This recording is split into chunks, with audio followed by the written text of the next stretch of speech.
Nice. Never mind. No. We're live. Yeah. Although, That was the intro. Hold on, everybody. I got this. It started. Safety first. Looks like you got some kind of alternate universe in there or something. Yeah. All right, you primitive screwheads, listen up. That's never happened to me.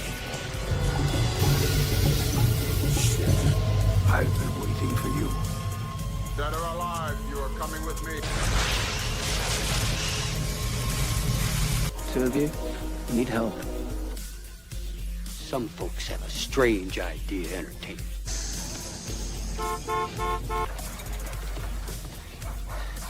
Damn it. If you have it, you don't need it.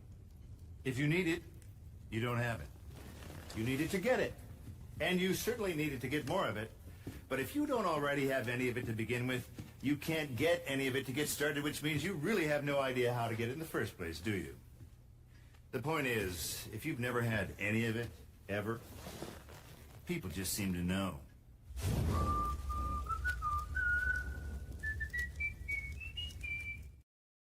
Welcome to Proudly Sponsored by Needing It and Old Spice. And Kevin's running away as he needs it from the glory hole yet again. So welcome to Wire Live, everybody. We got a full complement of crew tonight. Unfortunately, Skeeter is on site again at the Hanson Pub Crawl. Bro, it has begun this season. The tour is on. It's a global world tour. We'll see where he gets stuck at this time, but he's probably drunk as a skunk right now and having a good old time with the three Hanson boys. That's probably a fun time for him. But Kevin, how you been doing lately, brother? Not too shabby. Trying to be drunk as much as possible, but not as much as I'd like to be at all. I was going to say, you don't seem as nearly inebriated as you should be. Was the glory hole business down tonight? No, or was it up? Number 7's at the bottom of here somewhere. That's what she said. Giggity. Yeah. No, actually, just been kind of relaxing, hanging out at work, trying to keep up on the show for tonight because there was a lot of stories, it seemed like. And it's not. We have an average amount of slides for the show, which is great. But it took me like 3 days to get it done. I would have not gotten it done had I started today. We should have ordered you a kegger, Stop the bike. Are you telling you prepare for the show? This one? Theoretically. Dude, you're telling me, Zach, like seriously. All right, Kevin's been on my show for the past. Kevin's been on my show for the past 2 months, 3 months, maybe. And he just comes with the funny. No preparation whatsoever. No preparation no fun facts, no nothing. He doesn't even look. Sorry, Kev, I got to shit on you a little bit. No, it's fine. Dude, everything is okay. The best shit comes out of your ass at the last moment. And by the way, may I say, Jeff just summed up my whole childhood in one clip. Like, honestly, there's RoboCop, there's everything 80s, almost all rolled in one. I was kind of sitting there like, I hope this goes on for an hour. I can just sit and watch this. And then we might get hit by copyright strike on YouTube, and that's not happening. We found out about those laws. Who did that this week? Was that Backrooms? A24. A24 is starting to whack people on copyright infringement for having like Backrooms type pictures. Petty bitches is what they are. Like, fuck off with that shit. Come on, let people talk about the movies. It's a promotion and marketing vehicle. What are we doing here? We can't even free advertising. What the hell? We can't even do the trailers anymore or the music. I've got so much stuff pulled that man. Kev and I we just did Blood Diner. I couldn't even put up for Blood Diner, for Christ's sake. We couldn't put up any trailers or anything else. We got pulled. So we've learned. Get out. Yeah. So that's why on Blood Diner, I went ICC, the Mambo, because you can't even put up the advertisement anymore.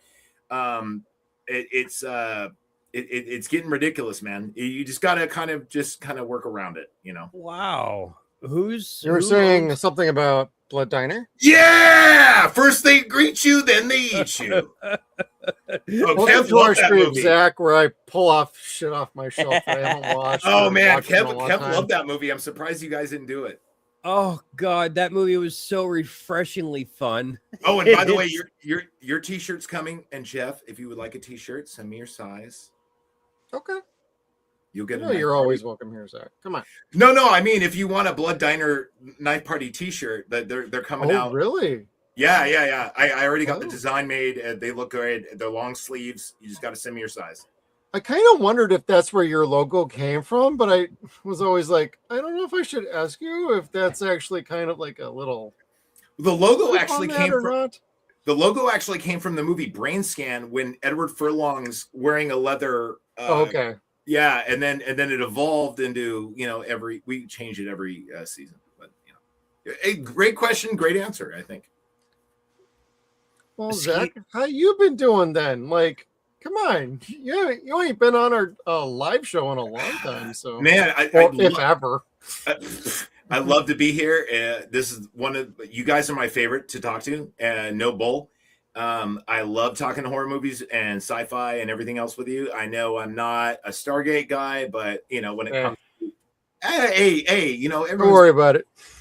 But no, I love talking movies with you guys. And Chad, I haven't met you yet. Can't wait to meet you.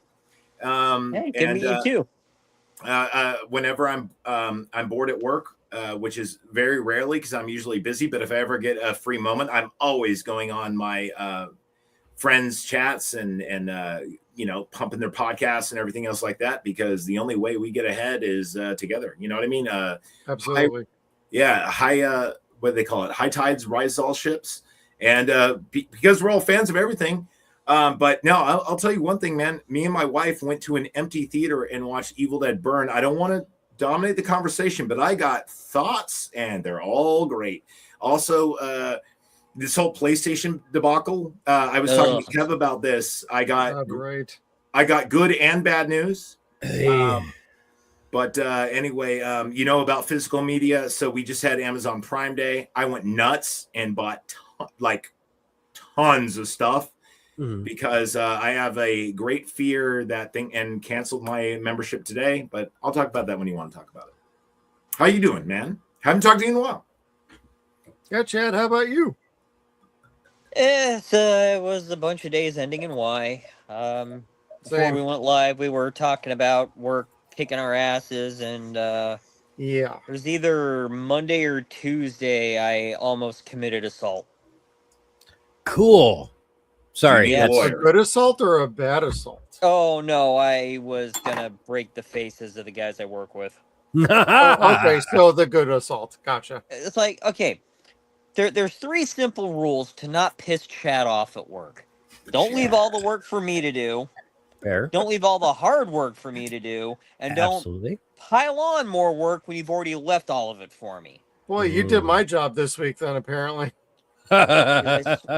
So, hey, hold on, motherfuckers. One of the guys is a Nepo baby. His dad was one of the founders of the original company. And he's the one, I'm like, okay, dude, this is going to have to wait. And then he, finds a way of getting me to he's like, oh, no, you can do this now. And I'm like, oh, you fucking bastard. Hey, Malfoy, I said I'm fucking busy. I've had 6 bosses in 6 years. I just got my new boss about a month and a half ago. And it's like this. It's like I got to start all the way the fuck over again with, this is how I operate, not how you operate. And it's like, you dumbass fucking bitch. Chad, were you like this? Do not mess with me. I will kill you. No. I will destroy. Sorry. My name is Inigo Montoya. You fucked my job. You prepared to die. Nope. Clenching my fists. Turn around. Walk off. Dude, that beard is fierce, though. I would respect that beard. Thank you for that. The beard. Yeah, I shaved mine off. I got drunk, and then, it happens. Yeah. That just happened to me 5 minutes ago.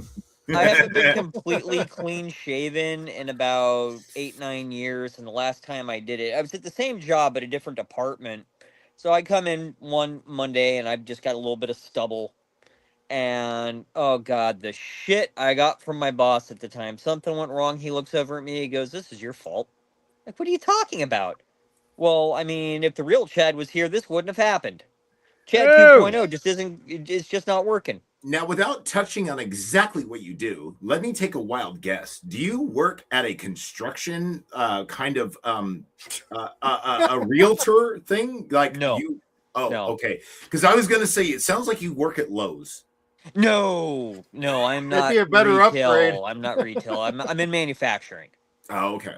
Well, you know what? You just hold the line, baby. You hold the line. As he drinks. So, You are the line. Cheers. It's just Coke Zero tonight. Oh, you know what I I'll learned get a tonight? soda out. Yes.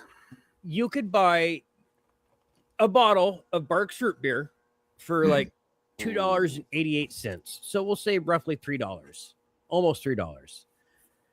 And you could buy the same bottle or the same size bottle of 7-Up for almost $2. Or you could buy 2 liters of Barks for just $3, the 11 cents more than the $2.88. You're just kind of like, I'm gonna get me the diabetes. I really, Kev, I really hate to tell you this. A lot of our listeners don't know how to do math. I was don't. gonna say you could get a vanilla rum shot and add it to your Bargs, and you got a cream soda, man. At least, Oh, dude, I'd be hitting that, man. I'd be hitting that. Dude, that sounds good. I You used only to need put, one, and it goes so far because of the flavor on it. You know what I I would might put- do Wednesday? What's that? Get myself a couple of 2 liters of get the good stuff. Get the A&W. Ooh, Oh, that's bro. A&W. My wife hates A&W, and I love it. but you got to dude, get it wait. off tap. If you can go really quick, Good. Jeff, have you ever been to AMW in California? Yes, and I've been to A&W in Wisconsin as I was growing up as a kid too. Okay, one I'm there saying too? there's a legendary AMW, and it's in St. Helena, California, in the Oh, middle St. of Helena? Yeah. That is like the one to go to because I've the been there. burger, so you know. All right. Oh yeah. I'm telling you, the burgers look exactly like how they look, and the root As beer they is should. fabulous. Like, Yeah. do they it still is- make the deep fried burritos? oh, No, they Yeah. I make don't think so. Don't know. no, but their Ah. cheesy sticks, their mozzarella sticks are amazing. Yep. The burgers look exactly like when you get the burger, it looks like the picture. It's not like the movie Falling Down, where he's like, "What is this sad, pathetic burger?" No, you actually get the burger. That like the tomato, As pictured. it's as pictured. Like you get the burger and you're like, "Holy diver, you've been out too long in the midnight sea." And yeah, it looks exactly like it. And the milkshakes, the floats, everything. It's amazing. And it's like fast food prices, but anyway, it's There's an A&W where I grew up, and it's still there. I moved back home 6 years ago. It is still there, still just as good as it was 30 years ago. Get out, really? Yeah, it is still there. That makes me happy, dude. That makes me happy. That was the best place to go get floats, to go get burritos, to go get corn dogs. The corn dogs were way the fuck out of sight. My other half, it's the chili dogs. Mm-hmm. Yep. Oh yeah. Their Winnie Switchnell had my favorite chili dogs, but that's back in the day when I ate pork. Wiener Schnitzel. Dis Winnie Switchnell, remember? You got to put the dis Winnie.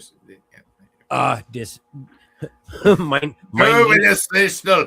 Yes, you must have the Schnitzel. It's good for you. Yes, calm down. Have the Schnitzel. The Jew bear will come. The Jew bear will come. Chupacabra. That's funny. I'm sorry. Oh, by the way, I just saw a great interview with Quentin Tarantino on the Evil Dead. I'm sorry, I'm on the Evil Dead kick, guys. I just saw Evil Dead burn. We're always on an never Evil Dead apologize for Evil Dead. It's my favorite series of all time. I just saw it with my wife. I more than she did. She's more of a man than I am, clearly.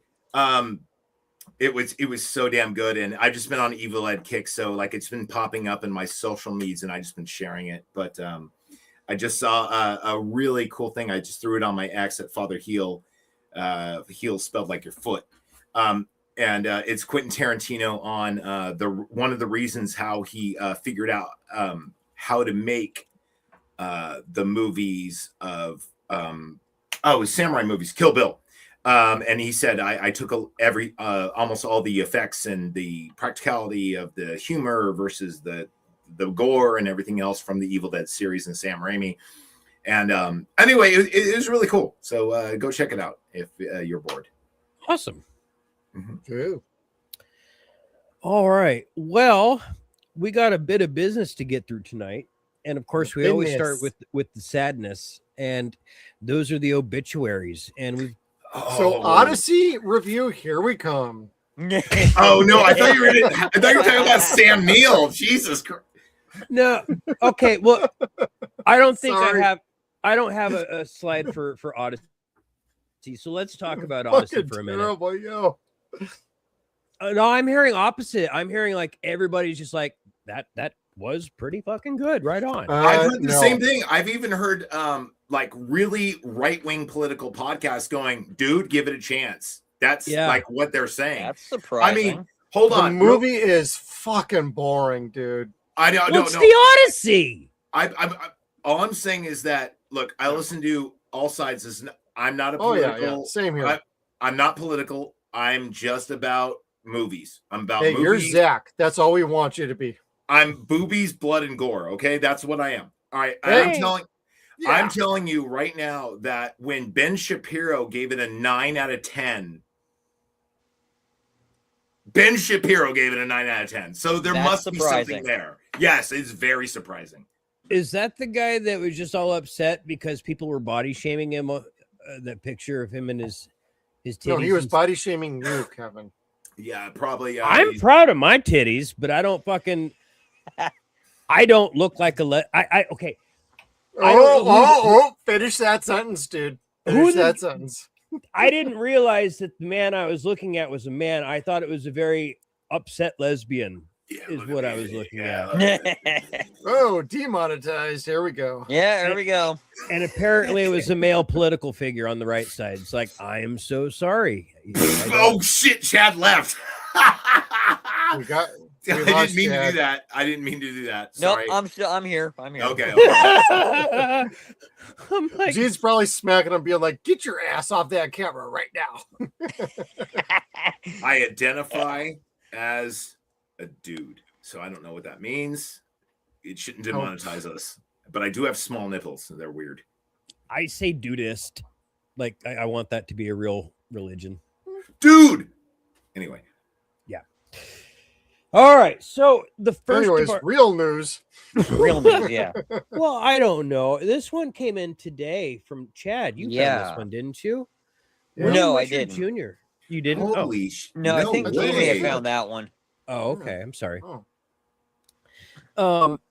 Golly, this guy wrote some incredible bangers that Jim Cameron mainly gets the credit for writing. Like it was Jim Cameron and Mr. Wisher Jr. Like that's friggin' so awesome.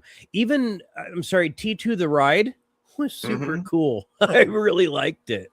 Oh man, I used to love those rides when I was a kid, like the Aliens ride and the T2 ride and everything else that they would have at. If you guys ever went to San Francisco at Pier 39, they used to have those really cool events, and I used to love them, especially the Aliens one. It was my favorite because you actually got into the pickup, you know. Oh, cool. And the chairs moved and everything else, and it was like a video screen. I love those guys. Oh, that sucks. Do you remember when Great America got Days of Thunder? Yep. That's when Paramount owned it. That's when I almost broke my neck because the G-forces hit me when I was looking down because my shoe fell off. Yeah, I remember that. That wasn't fun. I hated that movie, but the ride was like, oh my God. Yeah. Sorry. You know, Just they're made me closing think of that that. place down. Are they really? Yep, in the next couple of years. Oh man, that makes me sad. That's the shitty thing about California, man, is like, dude, I always tell people, they go, why is everything closing down? I go, vote differently. Jesus Christ, look at your propositions. It sucks because like all these great things that we have are going to disappear because you go, oh, that looks cool, and then you don't read the fine print. And With California, it's been my experience that it comes down to your local government. They're going to they're corrupt as all get out. They're on the take from everybody trying to come in with development and whatnot, like Kaufman and Broad, for example, and Hollister. Boy, hey, let's go Gavin Newsom. Wait, no, wrong. No, well, here's the thing. I live in Napa, California County. Technically, 1 block away, I'm in Solano County. That means I pay a 5% more increase on tax. So it's 7.9 here. It's 13 point something over there. Not only that, the police response over there is 90 minutes. This is 1 block away. 90 minutes. Unless you say the word gun, then it'll be 45. Here it's like 5 minutes. So anyway, it's just California is the most weirdest corrupt place ever. It sucks. I wonder why there's flooding right now. They're trying to clean out Hollywood because of the stench.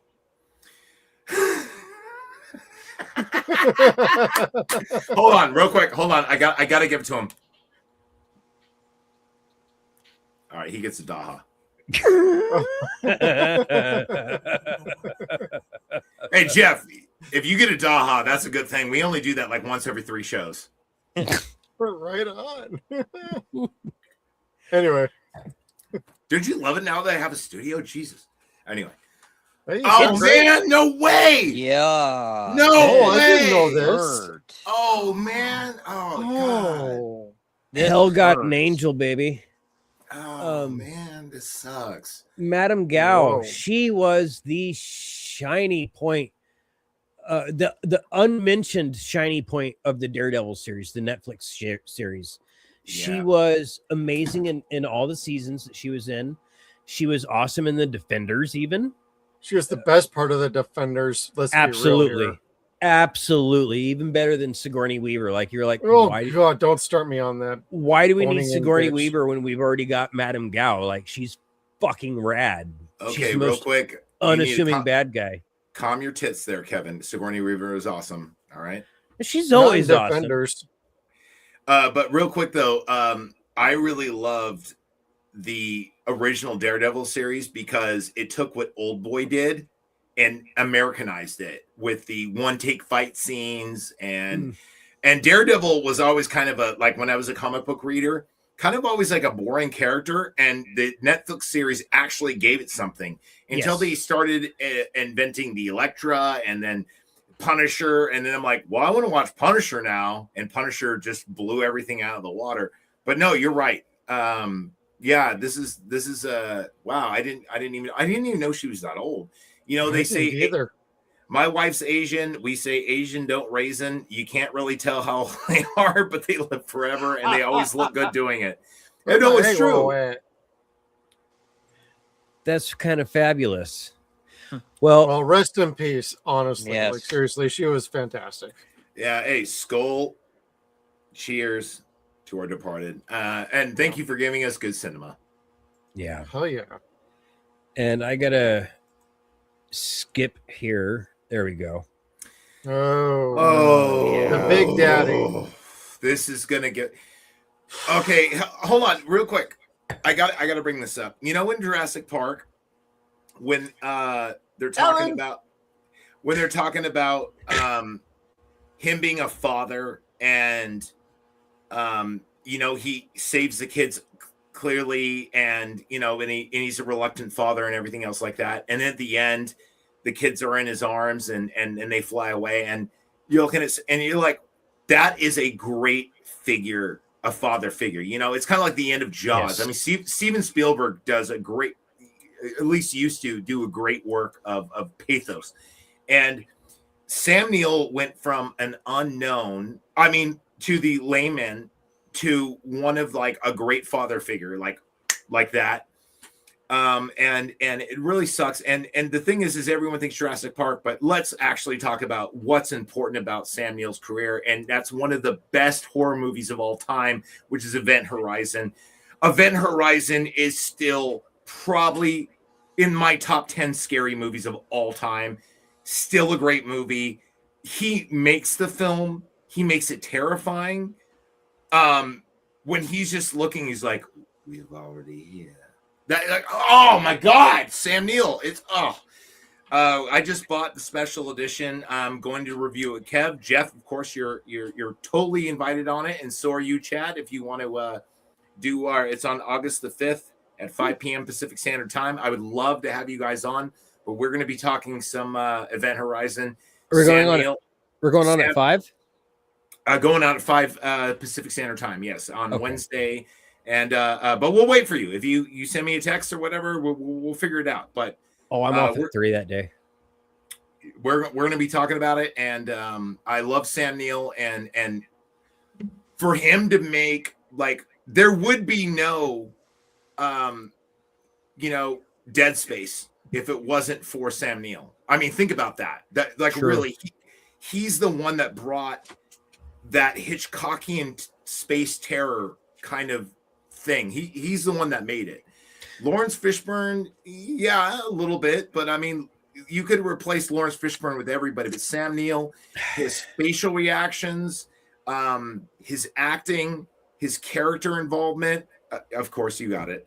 The sincerity. You can have this, Zach. I got a ton of these little movie button promo pins.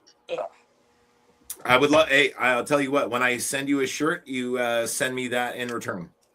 Done. So I gotta say this though, kind of switching gears off of horror, but I think Sam Neill was pretty much the emotional center of The Hunt for Red October. Great movie. Also amazing. That was awesome too. I only saw that once, and I was his like, sincerity as Vasily when he's talking with Ramius and just talking about going to Montana, starting a life there. It's just, it really humanized what the crew of that ship were trying to work towards. Underrated performance. I completely agree. You know what's funny is Sam Neill, when I was really young and stupid, I'm still stupid, but I'm not really young anymore. Fair. I used to always get him confused with Harrison Ford because they have that look, and they have presence too. They got the same presence. Yeah, the command presence. Yes, very much so. So when I first saw Jurassic Park, I was really young. I was born in 83, so that came out in like 91, 92. I didn't realize it wasn't Harrison Ford till about like a third of the movie in, because Sam Neill is just that. I'm not going to say he's a mask of all faces or a jack of all trades or whatever, but no, he's really that guy that can suck into a role and change. Because, when you see a Steven Spielberg movie and there's a guy with a cowboy hat, you associate that with Harrison Ford. But no, Sam Neill, I think, did it better. Jurassic Park's a masterpiece. Hunt for Red October, yeah, he's a standout cast. And also Event Horizon, probably the best horror space movie ever made. I don't think they're ever going to make one better unless they make a Dead Space movie, and I'm talking to you, John Carpenter. Same, agreed. Oh, that'd be awesome. We are leaving out one piece of his oeuvre that was In the Mouth of Madness. All right, 2 pieces of his oeuvre that honestly he took the role and owned it to the point where I don't want to see anybody else take the role. And that's Merlin. Oh, in the series. Oh my God, you're right. Brilliant. So fucking good. It came out just a few years after Jurassic Park, so you had that sincerity behind him. Okay, and we'll get back to Event Horizon because that's what made him so scary in Event Horizon. Is you trusted him. That's fucking Dr. Grant. That's Dad. Uncle Grant, you trust him, and now he's got no fucking eyes. yeah, he looks like Pinhead, and he's scarier by and he's far. got a rivet gun with no dick, and like walking around with scars all over him, and you're just like, why? He's like, you don't know how far. Hey, Puppy, that horizon Paul has been." W.S. Anderson. God, I love that dude. Took my girl, but I love that dude. Well, he passed away at 78, so I mean that's a pretty good run, and he made some pretty good movies. I wish we all were to make it to 78, but still, it's tragic, you know. Didn't he do one of the Omen movies too? Yeah, I think Omen Part 2. 3. I Yeah. think it was. Three. Sorry. Yeah, he was the adult. Don't make me look it up, please. Yeah, he was the Feel adult bad. Damien. Why do I was thinking it was 4? Oh, the Omen 2, Damien, then. Yeah, he was I the don't know, politician, Damien, right? Yeah, he I was think so. As the adult. I only saw that once with my Nana, and she cursed through the whole thing because she was crazy and Jewish. Yeah. Was she like, these Catholics are fucking stupid? No, she was like, no, because that was my other. Hold on, real quick, Chad. You're almost right. That was the other side of my family, my mom's side. So they're like, Bobby, the flies are having sex on the walls again, and Zachary's family's coming over, and they're gonna be throwing The Omen 3. There you go. Damn you, Jeff. Jeff is like the Yu-Gi-Oh player. He goes, trap card. I had to look it up. It was driving me nuts. He's always on it. No, I gotta look up part 4. You know what? I have to say I was surprised because again, we all hate remakes. We always say like, whoa. The Omen was cool. I liked the remake of The the Omen. Hating remakes? What the? I was gonna say, with you? Kev, you love The Thing. You love The Fly. You love The Blob. Do not tell me you hate remakes. And You Friday love, the like, 13th, 2009. Come on, bro. Yeah. Okay, so a lot of people hate remakes, and I'm kind of a sucker. I hated Ghostbusters. I still haven't seen that. 2016. All right, They just So had its anniversary, bro. They just had its anniversary. Boy, was that did, Yeah, that went like a fart in the wind on like freaking X. Anyone I still haven't seen it. Anyone who says Paul remakes, Feige was wanting to like. anyone who says they hate remakes, I go Blob, Fly, Thing. Really, you hate remakes? There's usually one in there for everybody that. Oh, I my didn't know that God. was a remake. Yep. Yeah, exactly. They go, wait a minute, that was a remake. I go, Okay, so the Keep thing going, could have sorry. been a sequel. The Thing with okay, all right. True. We love John Carpenter. That might be his masterpiece. I don't know what you guys think. A lot of people say Halloween. I go The Thing because The Thing is. No, I'm with with you. Trouble It's The Little Thing. China or get the hell out of here. Come on. Whoa, let's go. okay, whoa, Jeff. Yeah. Whoa. Yep. I'm Dude, big trouble too. I You know love what? Halloween. I love all of his movies mostly. I know. You made me watch The Fog, and I fell in love with it. I was like, a pirate movie with zombies, and they're That is so good. I forgot about how good that movie was because I saw it when I was like 6 and forgot about it, and then I watched it with you guys, and it was like, holy shit, this movie's great. Yeah. I don't know what it is with you guys and pirates. You always get me into pirates. Well, we did Pirates Pirates can month. be fun. They can be. As long as Not it's not as always. pirates. But pirates. But Joe Pirates Alexis of the Booty Caribbean. Pirates. We weren't doing Axel Braun movies. Sorry, everybody. It's okay. It's all right. No, but I did say though, you guys missed out on my favorite pirate movie, which is Waterworld. I think is underrated. Kevin Costner is awesome. Hey, Okay. we'll do a Costner month at some point Because and that'll probably make Kevin like want to kill himself. But like, no, whatever. hold on. Robin Hood is a great movie. Robin Hood is a Yes. great movie. The Robin Hood's Postman, dope. man. The Come on, Postman let's is a go. great movie. That's a great movie. You got Waterworld, The Postman. You Dance with Wolves is kind of overrated, but Yeah. yeah. I mean, we could just watch Avatar if we want to do that, but then we. I like not Dances with Wolves. Field of Dreams. Field of Dreams is fucking rad. Field of Dreams Oh, is I alright. hate that movie. Really? It's got ghosts and shit. I know. You know, I just, so you know It's why? half and half. It's mid. I You had know a what's ba- interesting I is had a talking baby- about that movie on a sports talk radio show, especially when you yourself don't give a shit about sports, and you have like the host breaking it down the line, "You want to have a catch," for 10 minutes, bitching about the phrase, and I'm sitting there like, can we go to commercial now, please? I think the best sports movie of all time. I think the best sports movie of all time, and I know Kev's going to agree with me on this, and hopefully Jeff and Chad, you do too, is The Wrestler with Marissa Tomei, and because I have not seen it. You get to see some Marissa Tomei titties, and you get to see actual real wrestlers, and they break down the business, and it's a great movie. And you get to see Marissa Tomei titties one more time. You get to see Marissa Tomei titties throughout the whole movie. It is fantastic. You can see that in other movies when she was a little bit younger too, and a little more perkier. I'm telling you, she ages like a fine wine, dude. And Mickey Rourke is so good. I love it. No wonder why Tom Holland as Peter Parker had a problem with her dying. He never got a chance to hit that. Right? Hey, she might have been what the hell is going on here? Uncle Ben might have been the blood relative. She might have been aunt by marriage. You don't know, dude. It could have been like a Florence Henderson sort of thing. You know what? In the comics, that's how it Kevin was. explained it. I wasn't even going to do that. I feel really guilty because we're talking about Marissa Tomei titties. Why Sam Neill is on here, and it says Sam Neill's death, and we're talking about Marissa Tomei's titties. But he would be honored. I guarantee he's watching from heaven, going, "Thank you for talking about Marissa Tomei's titties." You know, not wrong. I would like to point out this picture. Where can I find it here? Is it not this one? This one here. This is how I love to remember him.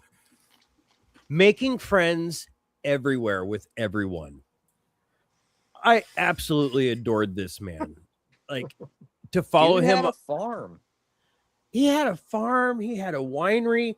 All of his animals were not livestock. They were friends. They were pets. And they were named after his co-workers. Just don't get Kevin started on animal stories, because there's some that'll get us demonetized in like 2 seconds flat. Kevin, you know when he's got his ear against the chest of the Triceratops, and he's talking about how it's his favorite. Yeah. Did that make you cry a little bit recently? Because no, it made him horny. Oh, hold on. Oh, pun. Oh man. Pun alert. Sorry, I had to do it. That was too good. That was too good, Jeff. My bad. Oh shit. Kevin's like, I think I need to move along here. That was too good. I'm sorry. That was too good of a pun. I had to press a button. No, but like, you know, when his chest is rising and falling, he's like, Triceratops was always my favorite, blah blah blah. And you're like, oh man, I love you, dude. You know what? I know they were going to do talks of a sequel of Event Horizon, and it sucks we're not going to have them in it, but I think with the power of AI and everything else, maybe I hope not. Why do you hope not? Why do you no? Honestly, I want the original uncut fucking film. Yes. Yeah. Period. Yes. I could give a shit about a sequel. I want the original uncut film that they all looked for and they couldn't find. No, they found it. No, they did not. I talked to Kev about it. Yes, they found it, and believe it or not, in fucking the mountains of Carpathia in a salt mine. Oh, okay. So in the depths of hell. I will. Okay, I will send you my information. I swear to you, I will. Neat. As for sequels, there is a comic book sequel that is in production right now. Yeah, I just saw the cover of it. It looks pretty. Yeah, it takes place like a couple of 100 years later, and you find out that some people are still alive. In hell? Aboard the wreckage that was found at Neptune. Yes. I'm so excited though. They need Kevin and I talked about like what movies need a sequel. That one needs a sequel. Ooh, so exciting. It was my favorite from the 90s. Like once Freddy's Dead happened, like horror just kind of like stopped. And society decided that over the top gore was not okay. We needed to have more tongue in cheek and less violence in the movies. And that's where you start getting things like Scream and I Know What You Did Last Summer. That was Which is a also great urban that's also when legend. we got the rise of PG-13. So they really, they defanged a lot of horror in the 90s and in the early 2000s. They defanged it, and it was very dull. Well, yes, but it was because it all had a recipe. They were all very much cookie cutter, and some of them had merit, some of them didn't. Like there were some movies like The Faculty. I was like, okay, that snuck through. That was fun. That The Faculty is that snuck through my radar, and I just discovered it a few years ago. And by the way, anything with Robert Patrick is yeah. He's a bit of all right. Every movie he's in, you're like, and Elijah Wood's reaction to him, it's so good. The Faculty, that's Eli Roth, is it not? That's Robert Rodriguez, I thought. Robert Rodriguez. Sorry, I apologize. That was Robert Rodriguez, yeah. But I just rewatched the Predators with Eli Roth, and I forgot how damn good that movie is. I've been watching a lot of movies.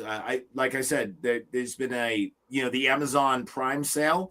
I bought probably about 10 Steelbox movies and just been watching.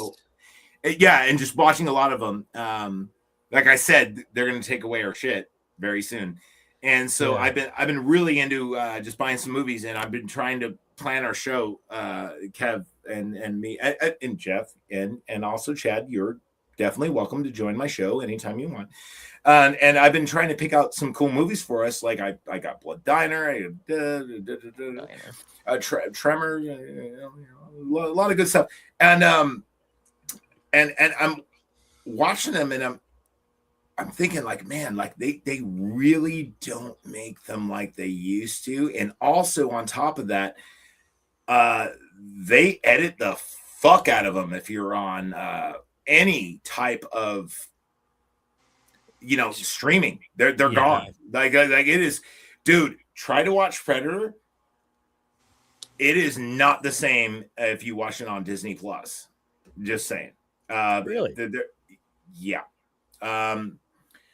They're cutting out the whole Jim Hoppa. That whole scene is going to be cut out. They're going to cut out this and that, and that's just the start. It is really the start of the, I'm telling everybody I know, buy your DVDs now. Get them. You know what? I need to get the last year's worth of movies, and that being like Superman, Fantastic Four, and Weapons and Sinners. That's what I really need to focus on lately. You know what I just watched recently, and it was amazing, like way better than I ever seen. Did you ever see Logan Noir? No, I haven't, but I did not watch it. So I haven't seen Logan. Oh, that's a gut punch. I don't need that, man. I'm bipolar. I don't. So am I, and I'm telling you, you need to see it. I'm telling you, you need to see it. Logan Noir is great. It's the black and white version of Logan. They don't cut anything out, and it is very, very darker. And the great thing about when they do a black and white version of these kind of movies is like The Mist or The Lighthouse or Logan, is it makes the gore look so much better and less CGI. I'm sorry for interrupting the show. Go ahead and talk about the slide because I see girls in bikinis. And speaking of coming out, Kevin, you want to talk about the girls in bikinis here? You were talking about Logan, so I threw up X-23. There's nothing wrong with that. No, X-23.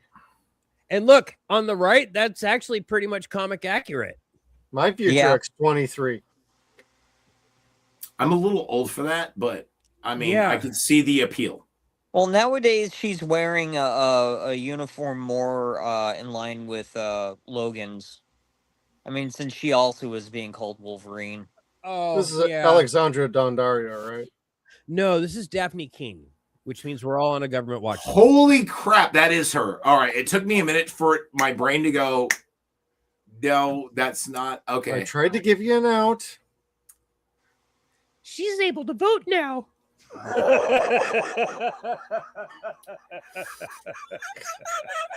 Hi, FBI. I'm Jeff. I gotta go. Prank call. Everyone Prank be call. ready with your hard drives.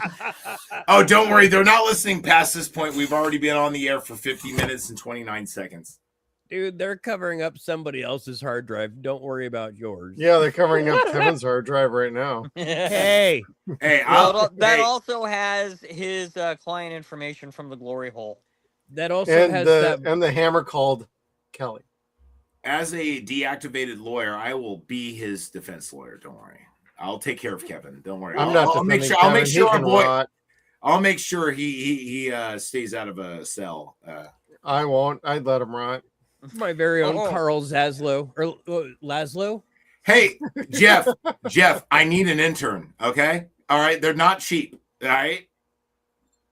I thought interns were free.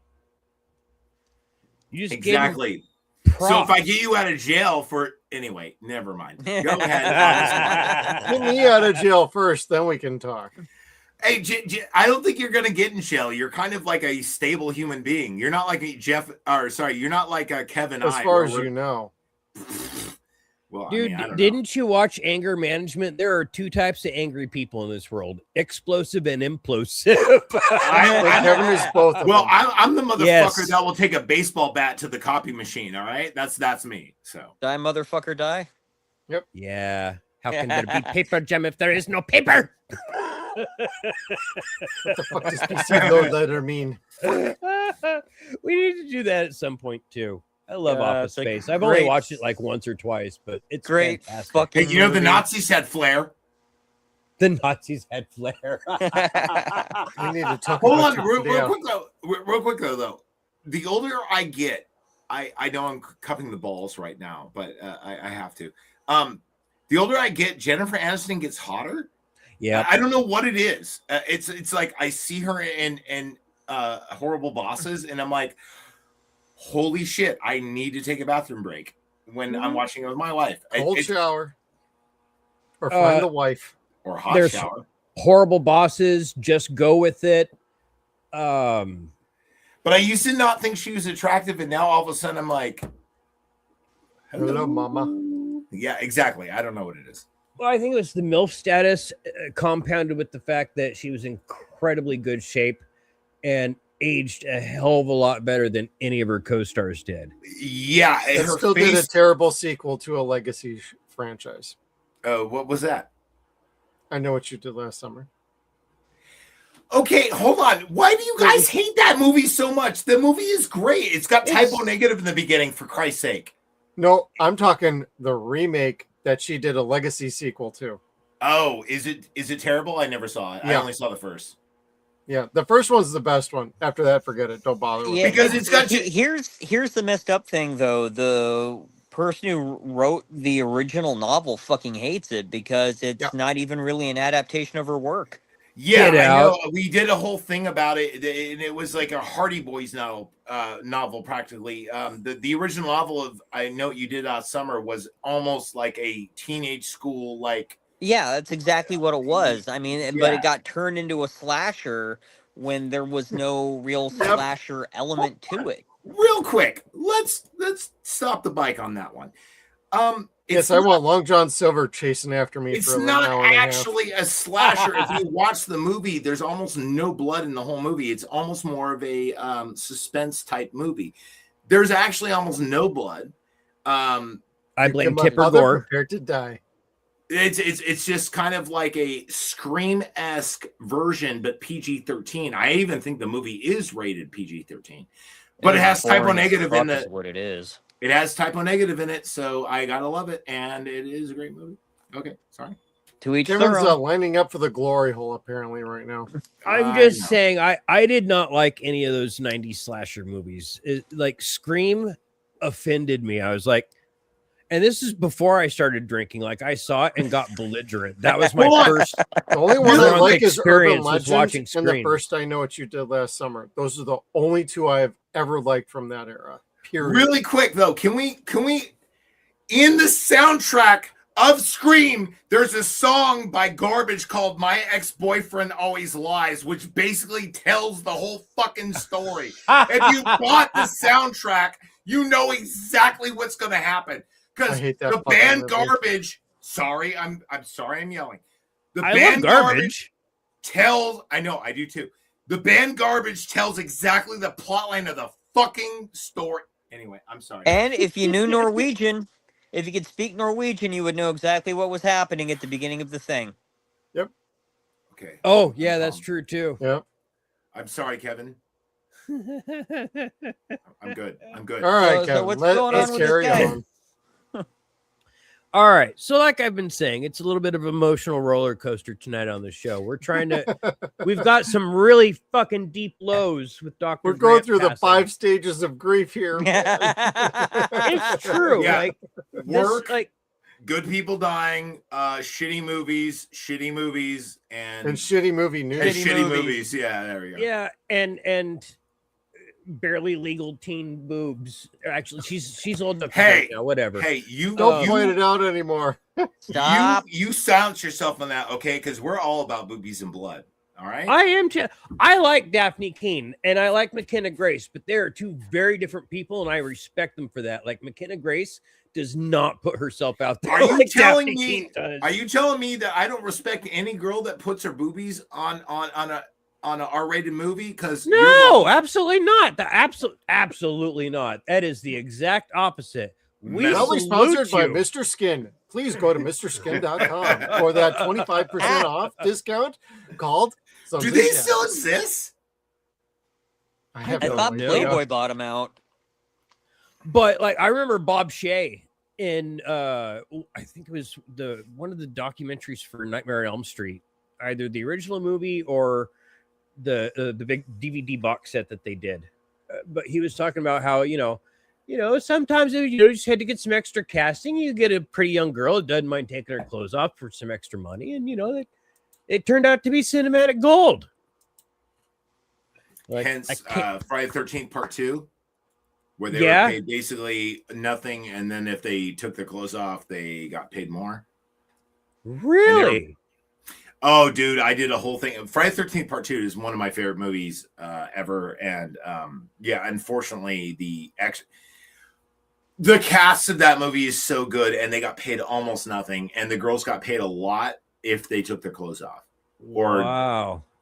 But anyway, if you watch that, sounds like Sean Cunningham a lot. Yep. I mean, dude, I'm telling you, it's. I don't watch that movies for boobies and blood. I watch that movie because it's the only good one in the series. Oh, get the hell out of here! You're fired. Whoa! What did I do? Jeff, come on! I think it's the best of the Jason series. Oh, we lost him. What? Like I agree in the sense like I'm messing with you, Zach. You're Jeff, come on! I thought we were friends again. Come on. Was what again? Shit. the final girl in that one, I mean, yeah, she used a lot of like terms that are no longer appropriate in society, but she was off with that. She was basically no. What I mean is the character development of number 2 is so good. Yes, you're not wrong. No, you're and number 1 is basically done better in Sleepaway Camp. That's all I'm saying. Number 1 and Sleepaway Camp is basically a remake of Friday the 13th Part 1, but it's got a better shocking ending. Number 2 is great. Number 3 is just a remake of number 2 but it's in 3D and it's dumb. Number 4 is terrible. Number 5 is pretty good. Number 6 is terrible. No, wait. Oh, I like number 6. No. Okay. The New Beginning with the girl with the psychic powers. Are you serious? Oh, Friday the 13th. Yeah, that's 7. That's 7. 7. Sorry, 7. 6 is terrible. Jason Lives. Okay, yeah. that's okay. That's 5, when and I'm like, comes oh back no, as you a did zombie. not Okay. do that. All right. And then number 8 is Jason Takes Manhattan, which is only funny. It's not great. Yeah. Number 9 is Jason Goes to Hell, which is only good because it ties into Necronomicon, and that's I love Evil Dead the best. And Number the 10 TV show. Yeah. So Anyway, I have my problems with Jason. I love the series, but it's got its problems. That's all I'm saying. All right, go ahead. Kevin, I'm sorry. I did not mean to. Kevin's getting a migraine. No, it's my sinuses. Hold on. Story. Quote unquote sinuses. I love it when Kevin and I do the sneeze. show though, because he always agrees with me, and then when other people are around, he's like, I'm the weird brother that he has to shit on, and I totally get it. I So don't know He's you. on our show, so you get to see it firsthand. Dude. And you know what's sad though? Jeff, he doesn't shit on you. He shits on me on my own show. Hey, good job, Kev. Hey, don't feel bad. That I've known Kev for over 30 years. Imagine all the shitting on me he can do. And that's Chad, not I even would a Vince, love- Vince McMahonism. That's true fact. You're fired. I would love to have Chad, you and I got to do a show and just talk shit about Kev. That's really Man. good. So I highly recommend getting him on. So You're fired, Kev. You're fired. Ah. all right, Kevin, let's keep going. Because I believe he's got about 30 more slides to get through, and we've only gone through about 4. Yeah, something like that. So, just a quick update on a story we ran last week with country sensation Charlie Oh, Crockett. he's hacking up a lung, everybody. Yeah, sorry, that happens occasionally. Send in super chats. We got to send them to the hospital. I told you it was my sinuses. Is that No, what we you're got to calling up it the now? beer quota then. Okay, so send in super chats so we can buy him more beer or ciders. I love that. I love I'm that on idea. it right now. Charlie Crockett, who doubled down and defended himself after booting Twin Temple from his tour, and Twin Temple. skyrocketed their basically their awareness, their public awareness. Like everyone was like, okay, who are these people? That sounds weird. And when you go to listen to it, you're like, that sounds nice. I kind of like this. And when you listen to the words, you're kind of like, that's kind of rad. I'm kind of a gothic prick myself. But anyhow, Charlie had to deactivate all his social medias after doubling Too bad, down. So sad. Yeah, accountability sucks. So basically, he, like I said, he doubled down and defended himself and justified himself with his Christian beliefs and all that shit. My brother. Yeah, that they're not going to be giving Satanism or Satanists a platform. God bless America. Like, my man, you just gave them the dopest fucking platform ever. And you sacrificed your own career to do it. And you're too fucking stupid to even see it. You dumb, honky redneck. I redneckinize that. How fucking obtuse can you possibly be? I just found Not a new obtuse, favorite. he's a paragon. I haven't listened to doo-wop in ages, and now I'm kind of like, this is fucking hip. I haven't discovered a band and enjoyed it this much since I found Big Bad Voodoo Daddy in '98. Like, that was like a revelation of like, God damn, I'm fucking 40 years way past my time. Pentagram. Yeah, that too. That's cool too. But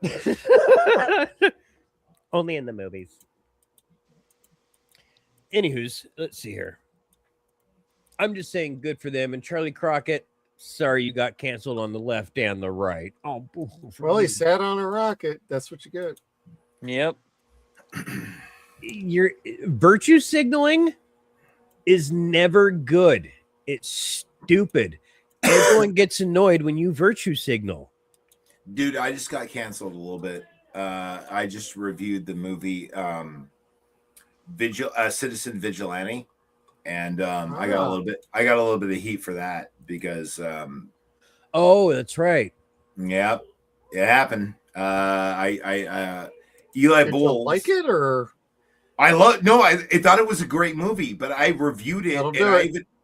I reviewed it. I said, hey, this is not a political podcast. I'm just reviewing the movie. And I got a little bit of heat and I got a little bit of love. And so apparently I'm a right winger now.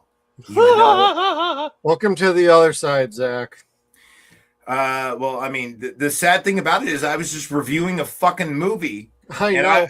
And I said, hey, I like this movie. It's a good movie. It's not terrible. And Eli Bull sucks at making movies. Alone in the Dark sucked. This movie sucked. They're all video game movies and they're terrible. This movie's actually pretty good. And it reminded me of The Punisher and it reminded me of American Psycho. It reminded me of American Psycho a little bit. And I got shit for it. So, but anyway, yeah, I got a little blocked from that. So, but I was just being honest. There's no such thing as bad publicity. If you like something, like it. You can't tell people what not to like. If I didn't give it like a 90-5, I gave it like a 70-8. I said Dear it was Lord. I said it was a great movie because it was shocking. It was okay. So hear me out. The people that canceled you have never seen the movie. Guaranteed. Or tried to cancel you. Guaranteed. Yeah. Or tried to cancel you. They know nothing about what you're talking about. They don't care about what you're talking about. So I actually reached out to the director and I go, dude, I was canceled for reviewing your movie. And because yeah, it got a 6 on the Rotten Tomato scale. And then I'm actually verified. So I gave it like a 78. I was like, like 3.5 stars. It's a good movie. It's like Midsummer. It's not a great movie. It's not a movie I want to watch all the time, but it's a good movie and you should watch it. And I got a lot of shit for it. And anyway, there you go. And anyway, the left hates me now. And now apparently I'm a right-wing guy because I reviewed a fucking movie. And I'm like, no, I'm just a critic. I just reviewed a movie because I watched it, and here's my thoughts on it. What the fuck is going in the background? My background? Is there... Oh, there are bugs back there. Yeah, I hear a buzzing. Yep. Oh, my fan? That's been there. All of a sudden I hear it now, too. Well, it sounds like there's like drones above that are going to bomb you because we just mentioned the fact that anyway. Way to go, Kev. Maybe I'm paranoid, Kev. Did it go away? Nope, still hear it. I don't know. We can continue on with the podcast. I mean, I'm having a great time. That's all okay, right. I turned my fans off. See if that was it. No, you're fine. Now, Kev, we can't hear him. And Kev's going like, yeah, I got a penis. Look at my penis. And we can't hear him now. So he's like, right? I was muted. Yeah, it's definitely you, Kev. Sorry. It's hot, God damn it. It's all right. It's all right. Do your thing, man.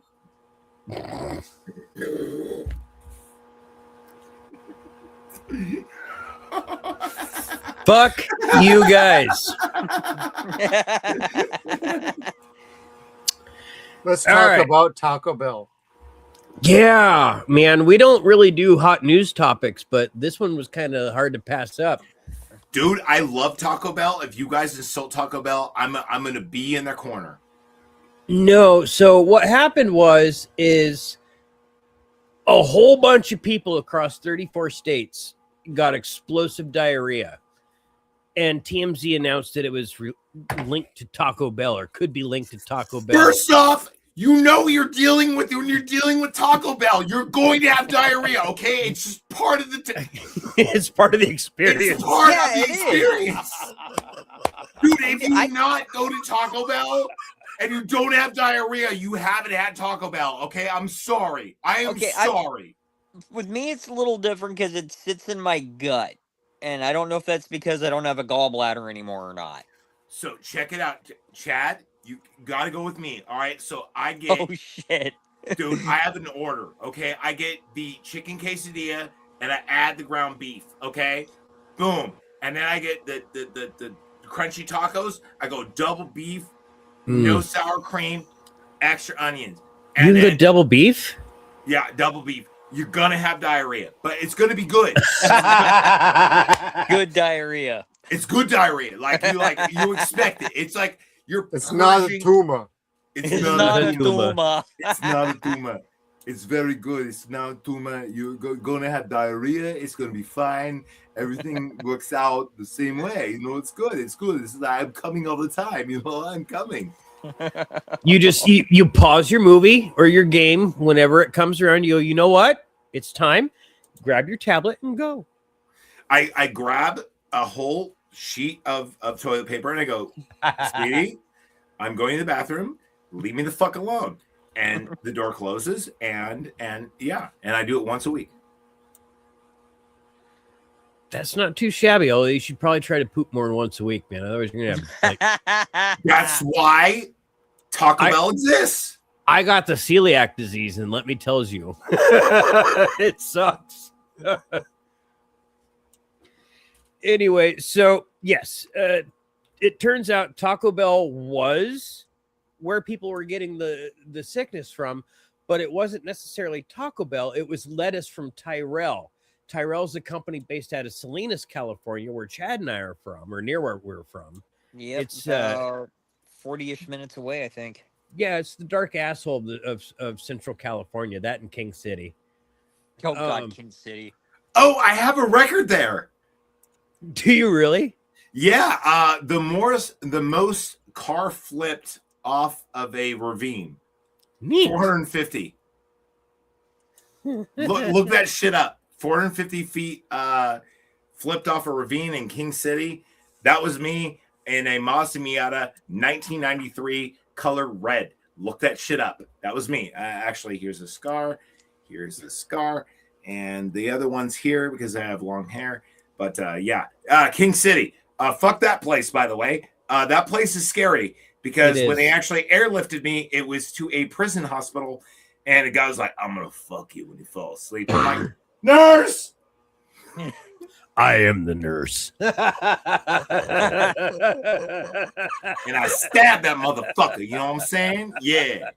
In the eye. In the eye, motherfucker. Come on, man. It took a couple days, but Taco Bell came out with the statement says, we've got you. Really, motherfuckers? That's all you have to say? We got you. How about my fucking ER bills? Do you got that? Do you have the fucking... What if somebody shit themselves in front of a girl like they're going out on a fucking date or something? And the guy's like, oh God, it's happening. Oh, I'm sorry. Kev, I want to ask Jeff something. Jeff, this question to you. Have you not had epic diarrhea after Taco Bell? I haven't had Taco Bell in probably about 25 years, so I couldn't really comment on that. So what Jeff is telling me is he's a responsible human being. No, I've had Del Taco. I can speak to that from when I was in junior high. That was explosive. No, man. If you go to Taco Bell, you know what you're in for. I'm just saying. And Del Taco has the nickname of Hell Taco. Let me just explain that. Good taco. By the way, did you know that Kevin Bacon and Brad Pitt were both the dancing chicken in front of a Del Taco, and that's how they got their start? I mean, I'm glad he did cut in class before he turned into a complete schlub. But hey, man, he was Troy at one point. You know, he was like better than the Odyssey. Just saying. He had a honey bear bong, dude. It was cool. I mean, come on. Honey hard on. Wow, Kevin. No, the honey bear bong from True Romance, dude. That was fucking awesome. Yeah, when he was getting stoned. He was great Once Upon a Time in Hollywood. I ain't gonna. Dude, that is one. I swear, that is one of the best movies that no one's ever covered. So good. It is so good. When he's on the top of the roof and he just lights a cigarette, like, and he does the Assassin's Creed up there, and you're like, holy shit, this is awesome. Cool. Anyway, so we're just taming things back out again. This is just kind of like a palate cleanser, just to remind everybody that, you know what, John Wesley Shipp really is a superhero in real life. Yes, he fucking is. He's a survivor. He's a warrior. He's an advocate for so many people, and God bless. He's an animal lover, and I can't pass up a chance to show the Flash with 2 baby piglets. Oh, my heart just burst. I couldn't help it. it's baby bacon. This is why I don't eat bacon.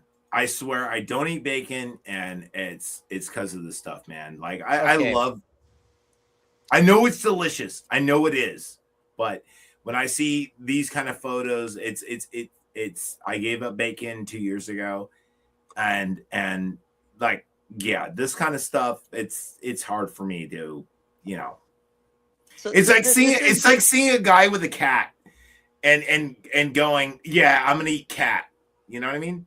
This is gonna make me sound like a complete jackass, and maybe I am one. But when I was a kid, my grandfather raised a pig, and he raised it expressly for the purpose of its meat. Yeah. So we went to he was living in Grass Valley, California. It's like a long ass drive from where I grew up, and we went there as me, my mom, my sister, and my sister was very disgusted by the fact that the pork that was in the fridge was from the pig, and that I happily was scarfing down BLTs while we were there. I don't think she didn't speak to me for about a good 2 weeks after we got back. Ooh. Hey, man, like, I'm not judging anybody for their dietary whatever, but I'm just saying, like, I don't eat. I'm totally kosher because I don't like to eat spiders that are in the water, and also pigs are super smart and super cuddly, and I've cuddle with them and everything else, and it's just like it's like eating a cat. Like, you know, if you want to eat it, it's cool. If you want to eat a BLT, I don't give my wife shit about it or anything else, or I would never give you guys shit about it. But I mean, you know, to me, it's just, you know, they're so nice and so cuddly, and they're so beautiful, and you know, pigs are great. Pigs are actually my favorite animal next to a dog and a cat. I like bulldogs because they remind me of a pig. It's funny you say that because my favorite are cats, dogs, elephants, and then pigs are on there. Yeah, pigs are probably number 3. I'm a big bitch for a pig. When I see them, I get all like Homer Simpson. Ooh, who took a pig? How about you, Jeff? What is your ranking of animals? Because I know you have one. I know you're already have. We got dogs, cats, and chickens around here, so I got no problem with any of those 3. But do you eat chickens though? Yeah. Okay. Eventually. That's what I mean, chickens are kind of like dinosaurs. You know, they're kind of like dicks. Hey, it's the other white meat. He's right. My only problem with raising chickens is having to, you know, finalize them and all that shit and clean them and all that. And Kevin, you like playing with your cocks. Hold on. Oh my God, we gotta have a Daha. I'm sorry, God. Jeff. Growing up, my dad grew up on a chicken farm, and he like had a lifelong just hatred of chickens as animals and as food. What he always said is, "You are what you eat. Chickens eat shit, so they're shit. So if you eat chicken, then you're a piece of shit." I'm like, "Thanks, Dad." I'll tell you what, man. I got a parrot over here, and I got it. I didn't even want this fucking parrot. It got my mother-in-law died, and I got this fucking parrot, man. And it's annoying. It's annoying. Like the second the sun comes out, like Jesus fucking Christ. And the only time I feel good, and Jeff, I blame you, the only time I actually spend time with it is because when I'm playing Assassin's Creed Black Flag and I feel like a pirate, I have it on my show. And I'm like, I'm a pirate. It's okay. I'm a pirate. And she's like, and I'm like, shut the fuck up. Jesus Christ. Shut up. And I yell at it. That's not how the shanty goes. But at least I feel like a pirate though, because I have like a, it on my shoulder. I swear to God, next time we do this podcast, I'll have it on my shoulder. She's annoying as shit. Her name is Chica. And I hate her. She's a green cheek chawnier, and she's annoying, but she is a parrot. So, anyway, sorry. All right. Guys. So, oh my gosh. X-Men. Yeah, I'm going to make this one quick because I know I'm the only person here that's really been keeping up with season 2 of X-Men 97. X-Men 97 season 1 was so good. I'm out. Are you not listening? All right. No, it's not that. I have nothing to say, dude. I'm waiting for you to talk about, like, go ahead. Sorry. Just go, Kev. It was so good, and it was so nostalgic. And then when you're like, okay, that was amazing, but you already know that going into season 2 that they fired the showrunner. And you're like, but that last season was fire. How are you going to top that? And they're like, how about the showrunners from the original series? Okay, never mind.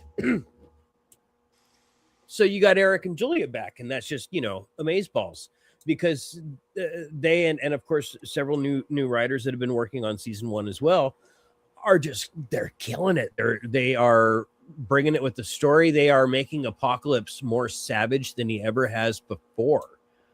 And if there is one thing that I could say has made the first 5 episodes out of sight the best X-Men, the best anything that you could find with Marvel, has been the memes for X-Men. And not just the regular memes, because you can find memes anywhere. Like, this one here is the regular gay joke. I could fix them. It's funny. There's nothing wrong with it. But the black community, black X-Men fans, my salute to you guys, are owning it this week. I swear to fucking God. The memes are basically translating what happens in X-Men in real speak. So Apocalypse, of course, is you're starting out in the beginning of time where Apocalypse is becoming who he is, from Insabanur to Apocalypse. And the X-Men try to stop that from happening.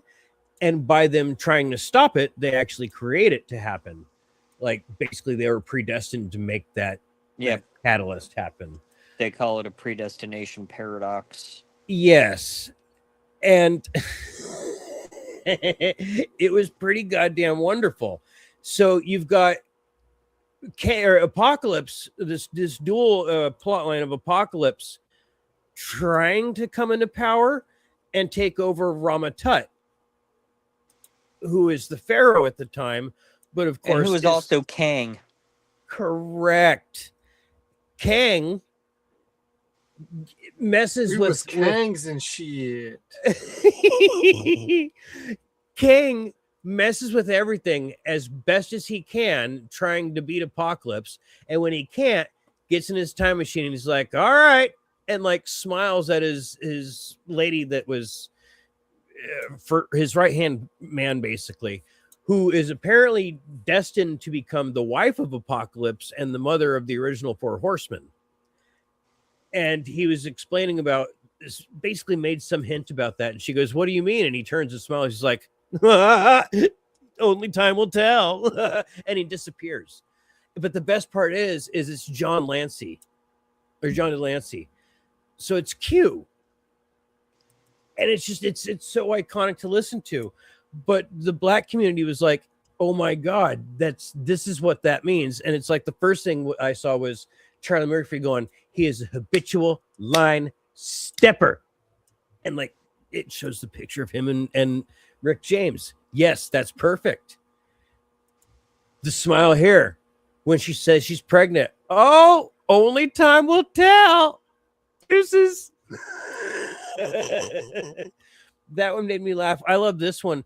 When your dad says he's going out for cigarettes and milk and we'll be right back. Is he? Is he gonna? Debo, Apocalypse's head on Debo. You want some of this too, old man? Nope. Kang just like bolted as soon as that transformation happened. Kang bolted and was like super giddy about it. Like he just had no fucks to give. He was going to try again. But Xavier loses his shit and basically curses Apocalypse and says the wisdom of your mother to leave you out in the sun or to leave you out in the desert. Was it because she saw the monster that we all knew you were going to become? And that's what he said. But what they translated it to was, your mama left you because she knew you weren't shit and you ain't never going to be shit. Oh, yeah. Telling Apocalypse, you raggedy bitch. I wanted to put that as my profile picture. I love that one. And this one was my favorite. Like him just telling Apocalypse, that's why your mama left you. You suck. I saw that and about died. So out of curiosity, yeah, aren't you a little afraid of the backlash? From what? What I mean is like move to the next slide, Kevin. No, see, I covered it. Okay. And then also in X-Men news, they have a Christmas ornament coming out soon. Hallmark, in fact. And it plays the X-Men 97 theme song. So no. What I'm asking is I'm terrified about backlash. Like racism? No, absolutely not. No. I'm not making fun of anybody. No, you're not. No, I'm not saying you are. What I'm asking is as it seems like you guys are on the same page about something, and I'm asking, aren't you scared that you're going to get backlash of it? Don't give a shit. Never really. Okay, because our opinions are our own, and people could agree with them, and people could disagree with them. This is the uncensored, unfiltered stream. If people have an issue, that's their problem, not ours. If you want more PG-friendly stuff that we do, you turn into our movie nights or our Stargate nights. End of story. Yeah, Jeff, I am 100% with you. And actually, Kev knows I'm 100% with you guys. I'm just scared that, like, I'm like, whoa, you guys are actually going out there because, whoa, you know, like I even don't even do this.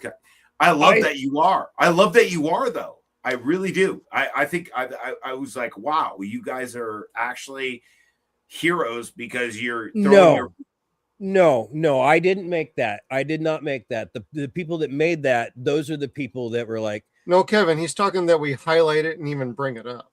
Yes, exactly. I'm just saying because Kev knows. Kev's brought it up on when we talk about RoboCop and Batman and everything else. And he likes throwing his dong out there all the time anyway. Oh, he's that dude, was funny. Kev's dong is out there all the time, and I'm trying to lap it up. He's who got kicked off of Patreon because he wanted to throw out a Robo remake dong. Oh yeah, that was funny. No, Kev knows I'm with you guys. I'm totally 100% with you guys. And I'm just saying that, like, when you say these things, I go, are you guys prepared for the backlash? Because I mean, I got a little heat for this. I really did, People could have all the heat that they want, but I am truly paying respect to the people that made those memes. They were truly hysterical. And they're funny. And you're right. And they are funny. And they are funny. And I thought that actually, real quick, we got we got to concentrate on something real quick. I thought that Jeff actually was mad at me because of this kind of things. Because okay, we're not doing drama on this channel. We're not. No, we're not doing. No, we're not. What I'm saying is, I was like, wow, you guys are actually doing this. This is awesome. I'm into it. Jeff and I will hash out. I don't think we even have anything to hash out. But I was just like, wow, you guys are doing this. You guys, wow, this is awesome. I'm in like Flynn. This is awesome. That's it. I was just like, wow, you guys are really brave on this show. That's all I'm saying. That's there you go. I appreciate that. I fear nothing. Sorry, I'm a habitual line stepper myself. I know you are. That's why I hired you. And I will pay you eventually when I get money.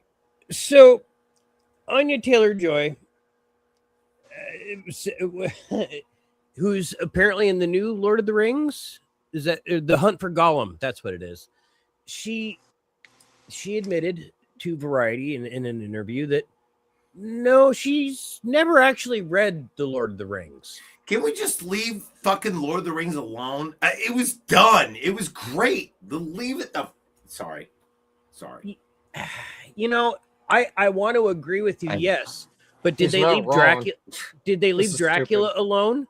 Have they left Harry Potter alone? Which whatever. But I will say, have they left Predator alone? I will RoboCop. I will say that Predator was done really good by Eli Roth, and I will say that Dracula was done very well by the BBC. That is actually a great series. And Eli Roth didn't do any of the Predator, by the way.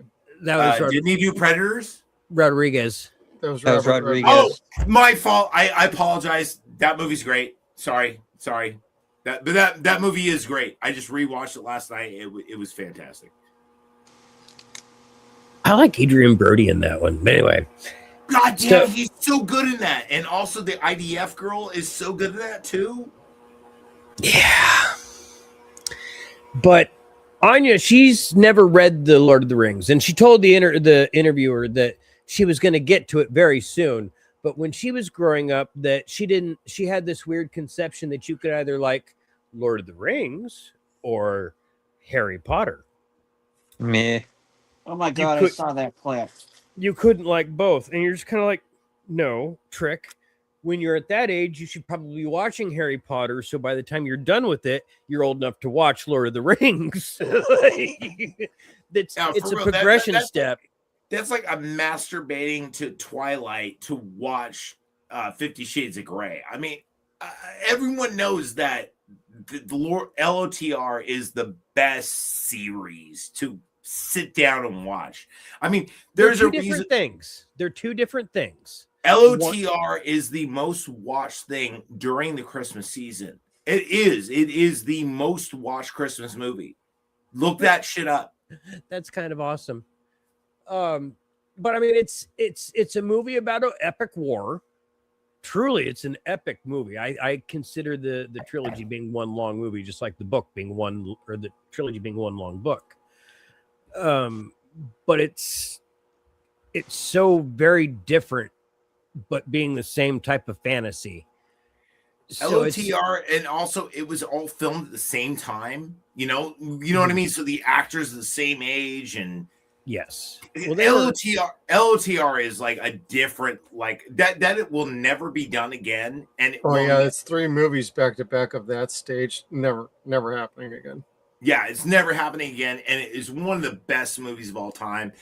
It won 17 Academy Awards on Return of the King.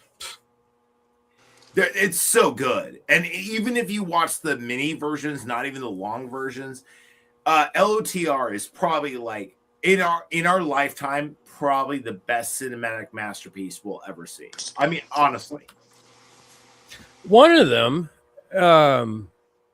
Let's see here. Oh, they're talking about how their Andy Serkis was kind of like skirting around. Were they going to have the inclusive cast that they had in the Prime series, and he's like, "Nah, no, I don't really think so." Well, if they want awards, they're going to do some. They're almost required to for awards now, aren't they? Yes. Okay, for the Oscars and the or the Academy Awards. Absolutely. Jeff, I think this may have created awards for this kind of content because I don't think that it existed before. Well, they screwed Oppenheimer over it. So, dude, they screwed out Al Yankovic out of his Oscar. They made it so Weird wasn't able to be eligible for. I haven't liked the Oscars in like 30 years. Let's be real here. They never give the proper movies the awards that deserve it. So screw them and fuck off. Yeah, he's right. If UHF didn't win anything, fuck them.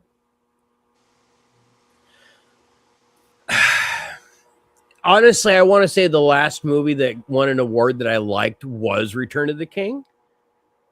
Otherwise, that's it. Maybe American Beauty. Oh, that fucking stupid ass movie. Get out of here. Okay, American Beauty was great for its time, but like honestly, no. Jeff is right. Fuck it. Rewatch American Beauty. It's not that great. Seven is. It's a pedo movie. Come on. It is. Yeah. It is. It totally is. 7 is the only.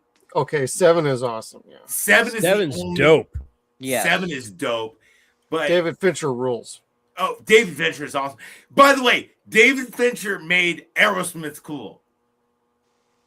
Jamie's Got a Gun. That video was done by David Fincher. That's and right. It is a great fucking video. That is the last thing that Aerosmith did that were cool. I'm sorry. What about never cool, but that's just my opinion. What about Crying in the fucking tractor?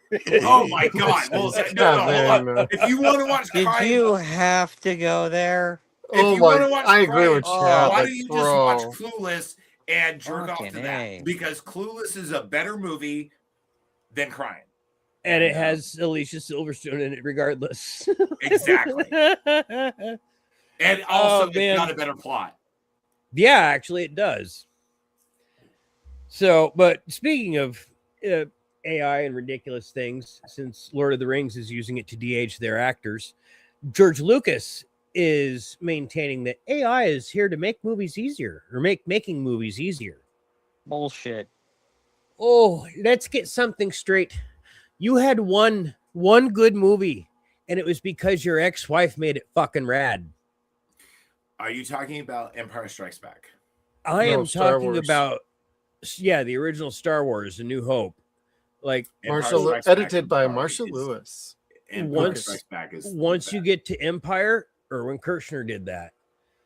Okay, I apologize. You guys are more nerdy than I am. I just love Empire. I think Empire is like one of the best movies of all time. That we all agree on. Yes, we Empire is just such a fucking great start to finish movie. It is out of all the Space Odyssey kind of movies, like you see Empire Strikes Back and you're like, oh my god, I want to play Dungeons and Dragons and be that character. Like you love. Yeah, I can see that. You know what I'm saying? It's like it's inspiring.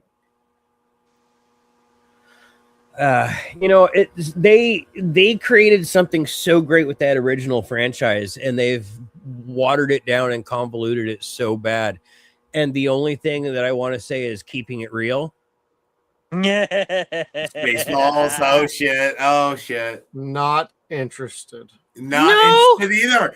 Jeff, hold on. Jeff, can I get a high five right now?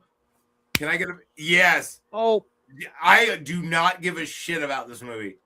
It's written by Josh Gad, so get the fuck out of here already. Exactly. Like, not interested. Oh my god. Me and Jeff are finally on the same page. Dude, fuck this movie. I do not give a shit. Hey, if people end up liking it, hey, cool for them. Not interested. I'm the same way. Hey, if you want to see fucking what do they call it? Legacy sequel? No, I was thinking about the metal band from the future. Steel Panther? No, not Steel Panther. That's for Kevin. Not Aerosmith. If you're interested in and fucking, God damn it. I'm interested in fucking. Hold on. I gotta think. Run, Zach. And this one's for you, Kevin. Yeah, that's my jam. Oh man. So Joe Russo, not the good one, the Marvel one, said that I'd argue they're not good either, so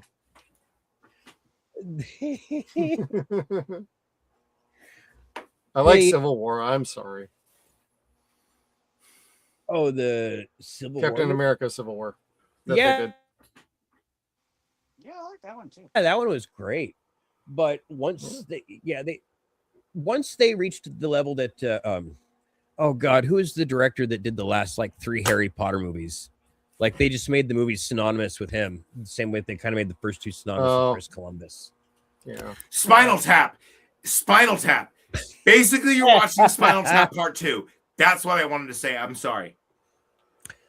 That's okay because that was the original people. But it sucked because the first one was so good. Did it stink? No, sucked. Spinal Tap is one of the greatest. Well, it's 2 in the pink and 1 in the stink. Spinal Tap is one of the greatest movies of all time. You can't create it. I'm telling you, Mel Brooks is not going to do it. He's not. He's Jewish enough, but is he good enough? Don't think so. Why is the site? They're actually getting a Nova movie. Well, here's the thing about that. They are Brad Winderbaum, when he first took over, said that Marvel is now going to focus on oh gosh, what did he say? Production. They've got things in production. That's a change. Yeah, it may not come to fruition, but they're going to have ideas circulating. They're working on ideas. And if the idea is hot, they're going to keep going with it. If it's not, they'll drop. Notice how disingenuous circulating or circling the toilet bowl? Which one? Yeah, I go with Chad on that one. Yeah, I'd say circle jerking.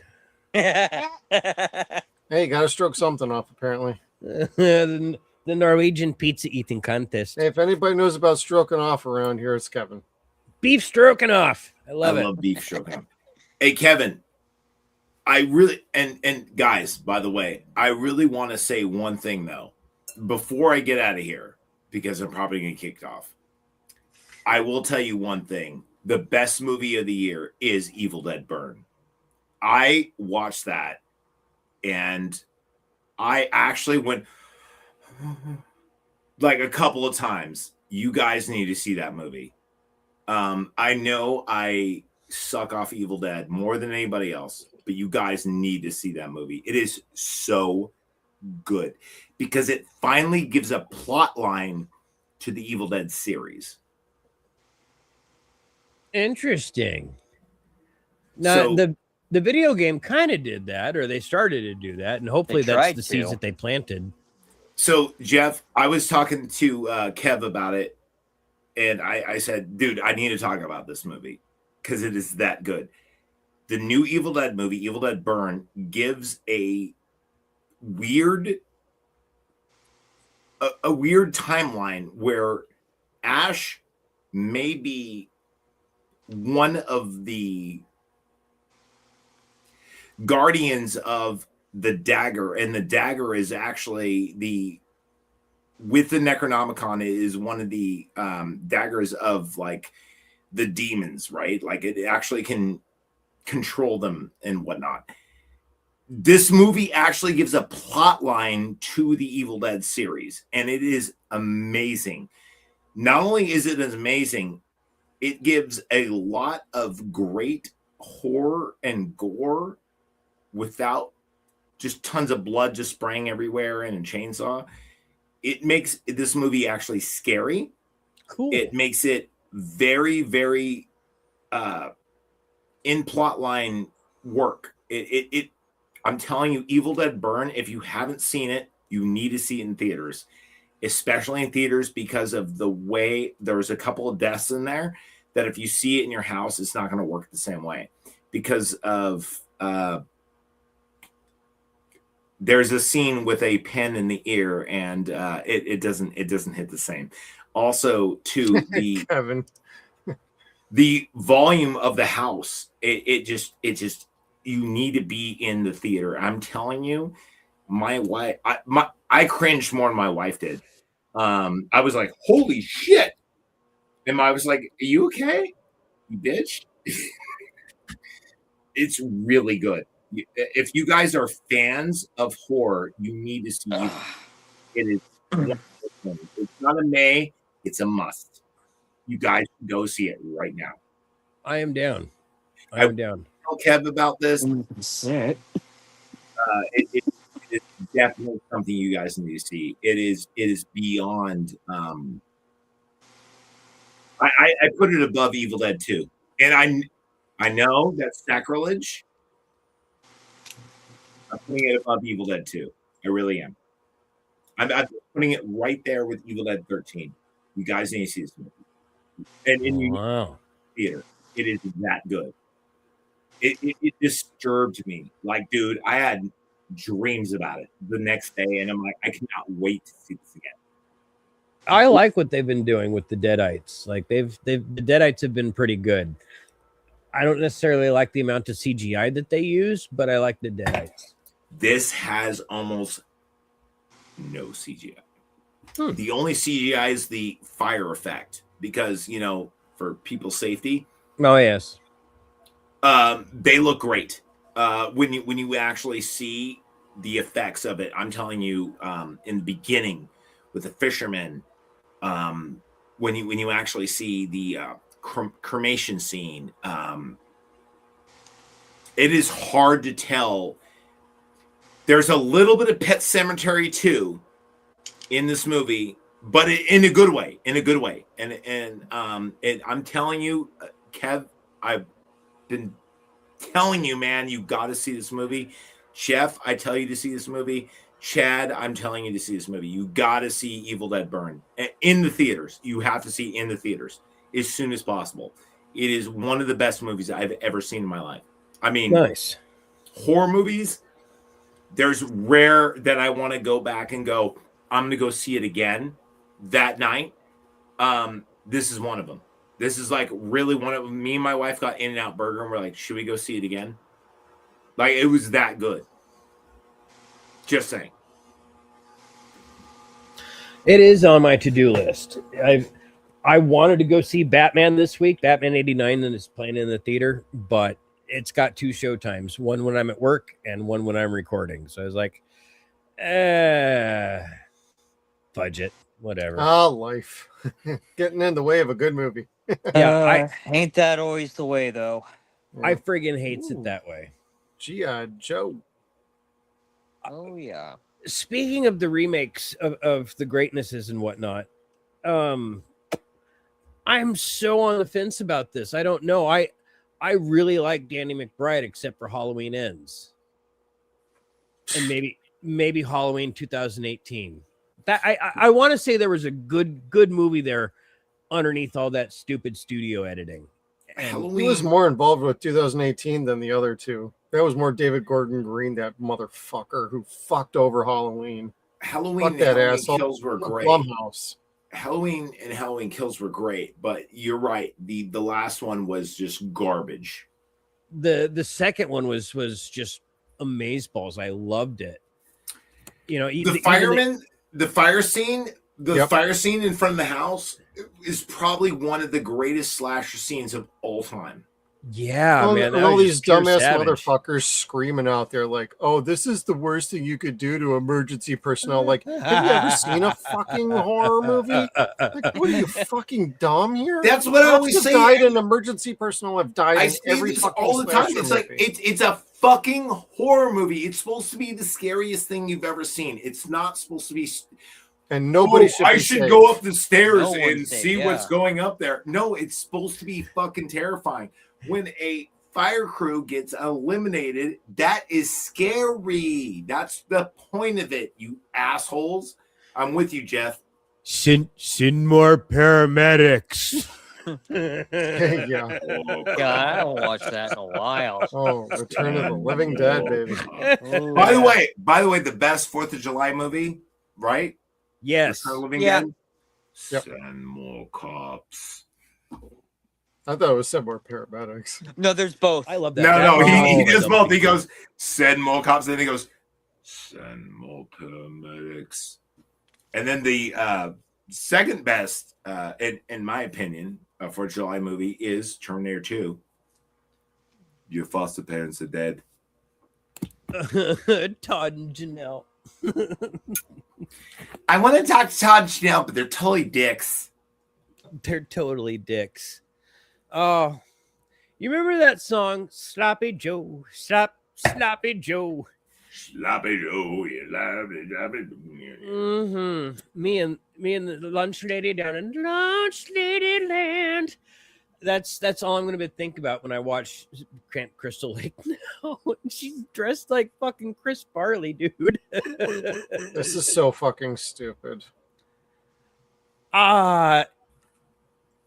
I don't know. I hope it turns out to be really good, but we'll see. I'll go in with an open eye and open mind, but like they fired Brian Fuller with complete scripts before producing the show. So for this, Jeff, so this better be fucking good, or I'm gonna be infuriated.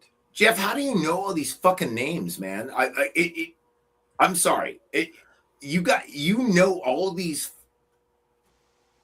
Brian Fuller was fully on production for like a year, developing at least scripts. a year. He had completed scripts, and they were days from shooting the show. And A24 and Universal pulled back and said, "Nope, we don't want to do your scripts. That's over budget. We don't like what you're doing. Get the fuck out." Then they started all over again, and this is what we're getting. So this better be fucking good, or it's going to infuriate everybody, because Brian Fuller did Hannibal seasons 1 through 3, and that was fucking awesome. I don't understand. Tell me he can't do this fucking show. I don't understand why. I don't understand why you don't have a job when you know all these people's fucking names like front and back. Like that is crazy. Because you're like, this motherfucker shit. Like I'm like what? And I have to check my computer, and I'm like, oh, he's right. He is. I've only been following this for like years because I'm a big Friday the 13th guy. I know. I'm just saying it's weird that you know this like off the top of your head, and you know exactly who these fuckers are. Hey, some of us got that kind of knowledge about certain properties or whatever. I'm sorry, I just try to be entertaining. I'm not that good. You guys are way better than I am. Hey, get me started on wrestling. You'll see how retarded I really can be. Oh, if you want to talk about wrestling, you're gonna probably lose. Yeah. Oh no. Oh, you want to start that? No. Oh yeah. Dude, you want to talk about Mr. Perfect? We'll go on it. All right. Anyway, Kevin. So, we're getting towards the end here. I apologize for the delay. The Marvel, for the first time, has shuttered its doors in New York City. Yep. And they are moving their headquarters to Los Angeles. 11 years after DC Comics did the same thing. And I remember very well Marvel taking great glee in giving DC all kinds of shit for leaving New York. And now they're copying them.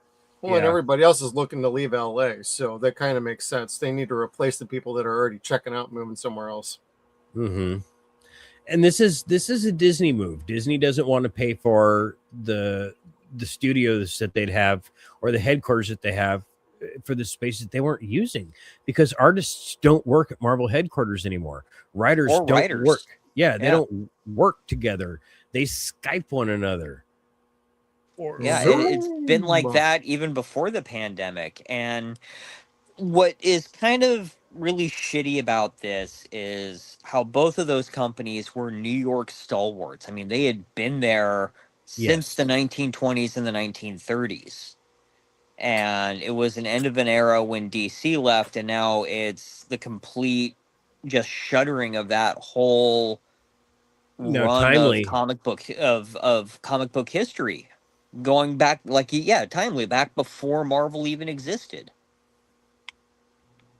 So I mean, it went through World War II. How many wars did it go through? Not just World War II. It went Like through World War Korea? II. It was World War II, Korea, Vietnam, both Gulf Wars. Grenada. Yeah.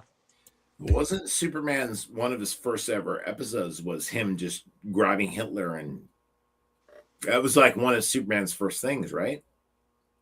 Captain America was. I don't know about Hitler. Or I'm sorry, we don't know about Superman. Yeah, Superman. Superman. I don't remember. think they actually. So they didn't have Superman or any of the really powerful heroes going and fighting the Nazis because then the war would have ended in 3 seconds. No. There was a. It wasn't an actual comic book, but there was a comic strip in a newsprint where Superman just grabs Hitler and by the collar and brings him. Yeah, that I don't know. That was kind of how Superman was invented, because it was invented by 2 Jews. I happen to be half Jew, so I'm allowed to say it. And that's kind of how. Oh, yeah, you're fine. Here in England? No, I'm in California. Anyway. And no AC. And no, yes, he's right. No, I have no air conditioning. No, I have a lot of guns though, but no air conditioning. But yeah, Vallejo, oof, hot. Vallejo, home of the Zodiac Killer and a bunch of other shit, including also known as Kevin. We've read it out now. That's why Kevin and me get along, man. We're both ghetto. All right, ghetto-rific and juicy. I swear, me and Kevin are gonna meet one day, and it's like our powers combined, and we're gonna be like Captain Planet, but it's gonna be the opposite. Oh God, Captain Pollution. God, now I'm thinking of that Robot Chicken sketch. Captain Planet. Oh he's God, a hero. But no, anyway, no, he's totally. I mean, I really want. Okay, we have a lot. You know what I'm really looking for, and I beg of Sony, and I talked to Kevin about this, because Sony is taking everything away from us in 2028.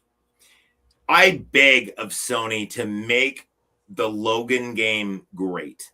It's coming out in September of this year.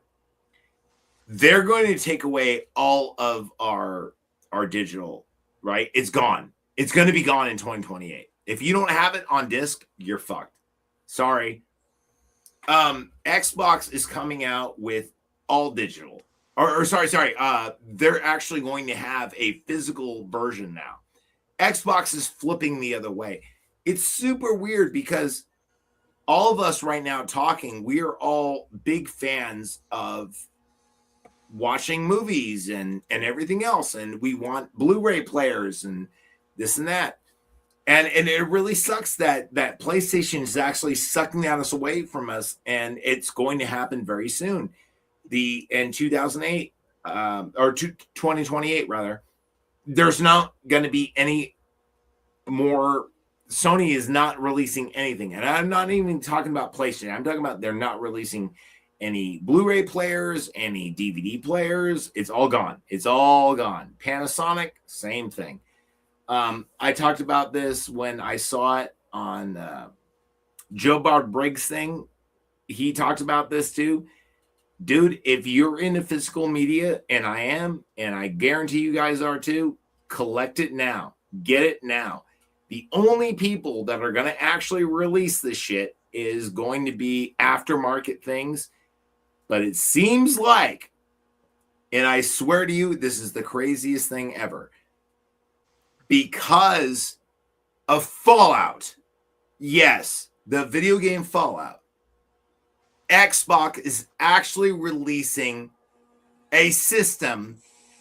Their next system is going to have a release with a disk drive, and it's going to play DVDs, Blu-rays, and physical media.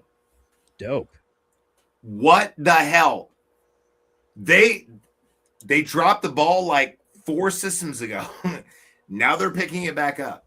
So if you guys are actually into, like me, And I have a great physical media collection. I'm always collecting. I'm never doing that stuff anymore. Like, screw that. I want to own what I want to own. If I want to watch Adventures in Babysitting starring Elizabeth Shue in 1987, I want to watch that. I don't want Apple to take away scenes. If I want to watch Predator, owned by the same company, and they take away the scene with Jim Hopper. Ugh. I don't want that taken away. Anyway, what I'm saying is, dude, Microsoft might be actually the heroes of this fucking this goal. That they might actually be the guys going, hey, we're gonna have physical media again. I fucking love it, man. Like, I mean, give it to me. I want physical media. I was talking about Kev about this earlier. I'm pissed off. I'm pissed off that PlayStation is gonna take away every game you bought, every movie you bought, anything, any DLC. You have no rights for it anymore. See ya. Bye. See ya. Oh, thanks for your money. It's gone. Sorry. Sorry. It's gone. We got it now. You don't own it anymore. Fuck you. And but if you own it on disc, you can put it in and play it. If you have a Super Nintendo, like I do, guess what? You get to play it. They can't take that away from you. But they're going to take away everything they can, and fuck you. That's what they're doing. Get your media. Get it now. Go on Amazon. Buy whatever movie you want to buy. Buy it now. Don't wait. Sorry. I know it sounds like I'm making a panic, but I swear to God, in 2028, PlayStation's shutting down, and you're fucked. And that noise, you see that? That's the PlayStation vacuum sucking me up. It's the fan, and it's not my PlayStation fan, although it does kind of sound like that in the summer. But I really is that for the glory hole, Kev? Yeah. I'm telling you, man, they're fucking you up, man. They're gonna fucking take everything. And anyway, I told Kev about they are certainly going to try, and public opinion will make the final decision. So what do you think? People will vote with their dollar, basically. Yep. Do you think PlayStation is going to be gone? Do you think that Nintendo Switch now that they're sending you a video game and you open it up and it's a blank thing, and there's an empty thing where a cartridge should be, and it's got a code? Do you think it's going to work? Because I think it's going to fail. It's hard to say because honestly, that's all your disc is. Yeah, but if you got a cartridge, you're camping, you could throw in that cartridge and play it. If I want to play Final Fantasy Tactics, dude, I could play Final Fantasy Tactics. If I want to play fucking Final Fantasy X, I could do it. If I want to play Legend of Zelda, I could play it. I put it in the thing. Don't need any internet access, or there's no like buy-ins or anything else like that. Oh, they I know. over. I'm really pissed off about this thing, man. Like, and I'm trying to warn people, dude. I'm telling you, it's happening. It's happening big time. Other countries are suing them, and that's going to make a difference. We will not sue them because we have a weird justice thing going on. We're the most suing country in the world. Yep. Yes, but when it comes to scratching the backs of other companies and stuff like that, we tend to just be quiet about it. Like Tyrell Farms. Hey, hot cup of coffee from McDonald's. What happened with that? Boom. It only takes one person to go nuts. Yeah, but she actually had some serious injuries. Burns, I know. That. Well, yeah, Jeff, you're one of the guys that I know that whenever I mention a movie, you pull up the steel box, or you always have like something. Do you see what I'm saying though? Like, I mean, there was already a lawsuit that went into the favor of Amazon because the lady bought a bunch of movies from Amazon and they didn't own, and then they didn't own the licensing for it. and she got fucked, and she owned like probably about 180 or whatever movies. Dang. She lost them all. That's her fucking problem. You buy digital, that's what happens. You don't own it fucking anything. You want to own your physical media, you buy the goddamn disc. And if they want to get out of the physical media business, they're going to ease out. They're not just going to stop. They have to fulfill contracts for the next year or two, regardless, for discs and drives. They cannot just kill it right now. That's not how that's going to happen. So there's going to be an ease out of the industry. And if they get to that point, there's still going to be other companies that put out the equipment that you want to play. You want a Blu-ray drive, you could still get one for your PC. You want a DVD drive, you could still get one for your PC. Hell, they made beta players up until about 6 years ago in South America. So none of this is going to. This is why I love It's just going to be harder to get a hold of. So this is why I love Jeff, because he actually makes me feel like, yeah, I'm right. And by the way, you're not wrong, and you will be. I love that. Thank you so much for that, because the Steelbox versions that they're are coming over out, fucking priced. They're pricing Oh, people out of the God, are market. they ever? The studios have basically killed the revenue stream for physical media, period, for the last 5 years. This is on them because they wanted streaming this and streaming that. And they did it at the expense of the physical media department because, oh, well, we could take this off whenever we want now. Well, we want to take away the rights. We don't want people to resell this stuff. We don't want them to do this. We don't want them to do that. Doing that killed their revenue stream for Blu-rays, DVDs. DVDs still outsell Blu-rays even to today. I agree killed with this you. revenue stream, and this is why they're bitching about losing money on streaming, because they're fucking morons for killing a revenue stream but what that I'm brought saying- them more money than streaming has ever done. But I agree with you. I agree with you 100%. But how cool is it when you get like a house or a stuff or you know when you get when you see the steel box, you kind of gotta buy it. It's like you're like, oh, I need it in my life. You know what I mean? Sure, it's a piece of art to a point, but it's also swag. Is really what it is. It's pretty swag. And Gene, there is a way to do this. You just have to do some research online. When I got my new Blu-ray drive for this particular computer, it took me like a week and a half to get it set up and running right. You got to go through the work. That's all. No, I'm just saying it's really cool to get like you know what I mean? Like as a collector, as like a preserver of art. And I think that's what we talk about when we talk about movies. We're talking about art. We're not talking about bullshit.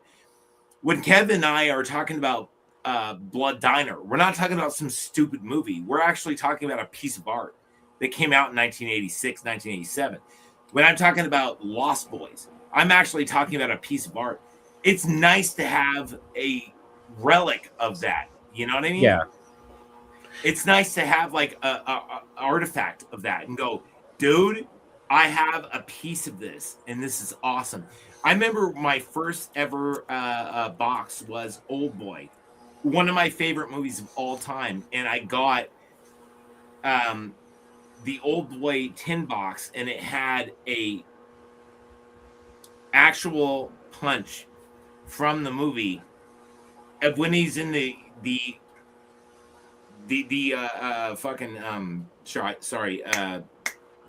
he's in the lift and he's pressing the button, and I was like, oh my god, I got that version of it, and I gave it to my best friend who turned out to be a cunt and fucked the girl I was engaged to. That doesn't matter. The point is it was a cool gift. But anyway, what I'm saying is that these steelbox versions and everything else, I think that it does create something more like when you watch the movie and you actually bust out something and you go, hey, I'm a collector, I'm a preserver of art. Like, yes, Thing is one of my favorite movies. Yes, The Fly is one of my favorite movies.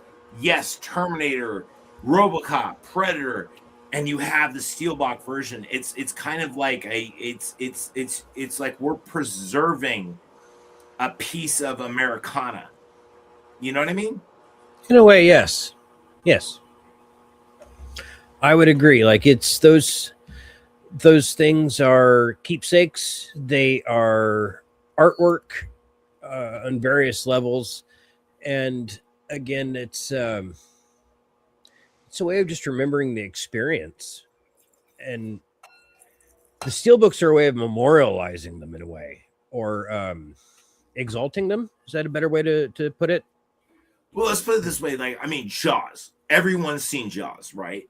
You can have a copy of Jaws, but if you had a steelbook version of Jaws and you're like, this Jaws was, you know, my father's version of Jaws, and I know it came out in 1976, but yet I got a version of it, and and this and that, and this has a, you know, there's something about film, at least to me, that carries on to the next generation. I don't have kids. I'm not lucky enough like Kev to have kids. I don't know about you, Jeff, or I don't know about you, Chaz. Okay, well, I never called myself lucky. Okay, well, anyway, he's fully loaded. If I did have kids, I would love to go, hey, your dad has this great library of all these fucking cool films and all these fucking cool you know, records and everything else, and they're available to you. I don't have that ability. I wish I could, but anyway, my grandmother did that for me, and when I actually watched all these movies, and I was only 6 years old, 8 years old, 9 years old, 10 years old, and I started watching all these movies, and I'm like, oh my god, these movies are fucking fantastic. And my grandfather got me into radio with the shadow. Who knows what lies in the hearts of men? The shadow knows.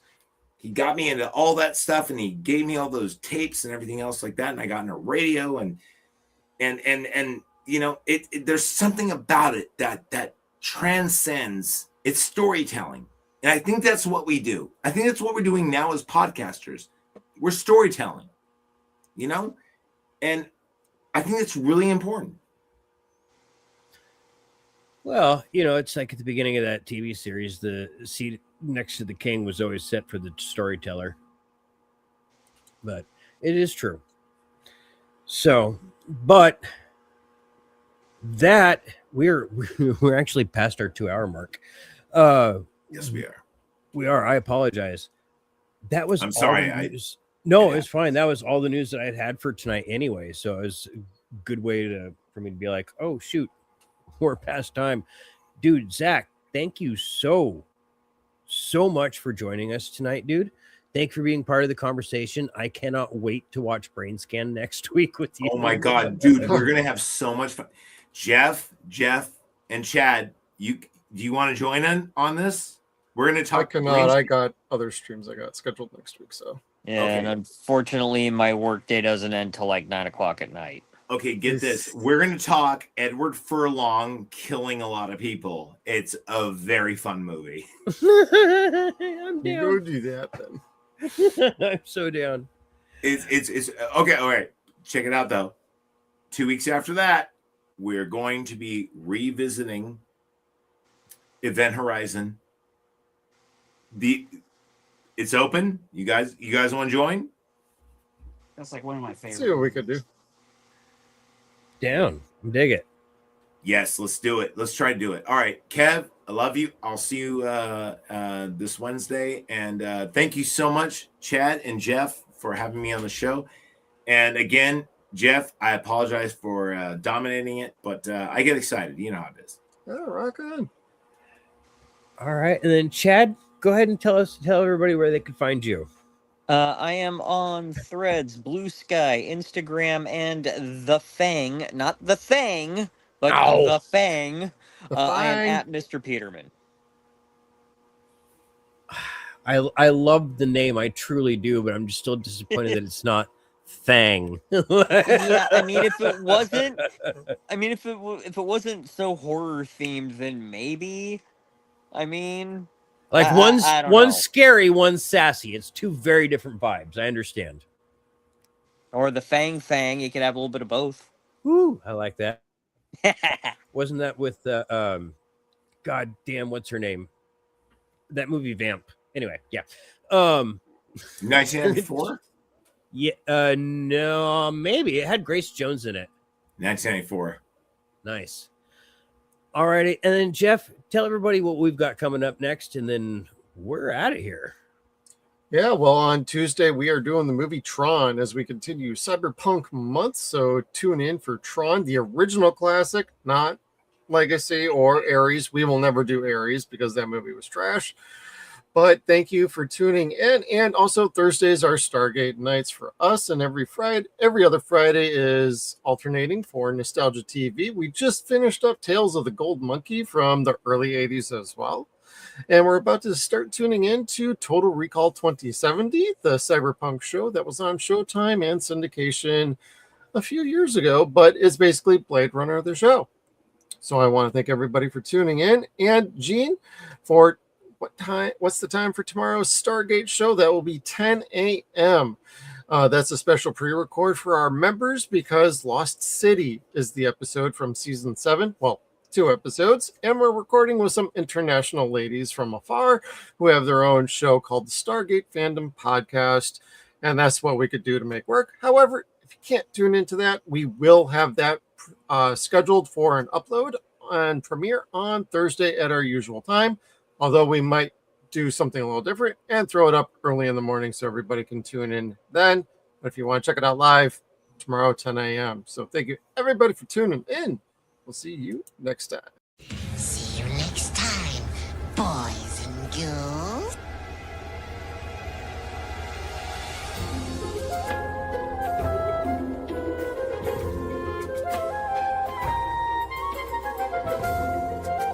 Get out.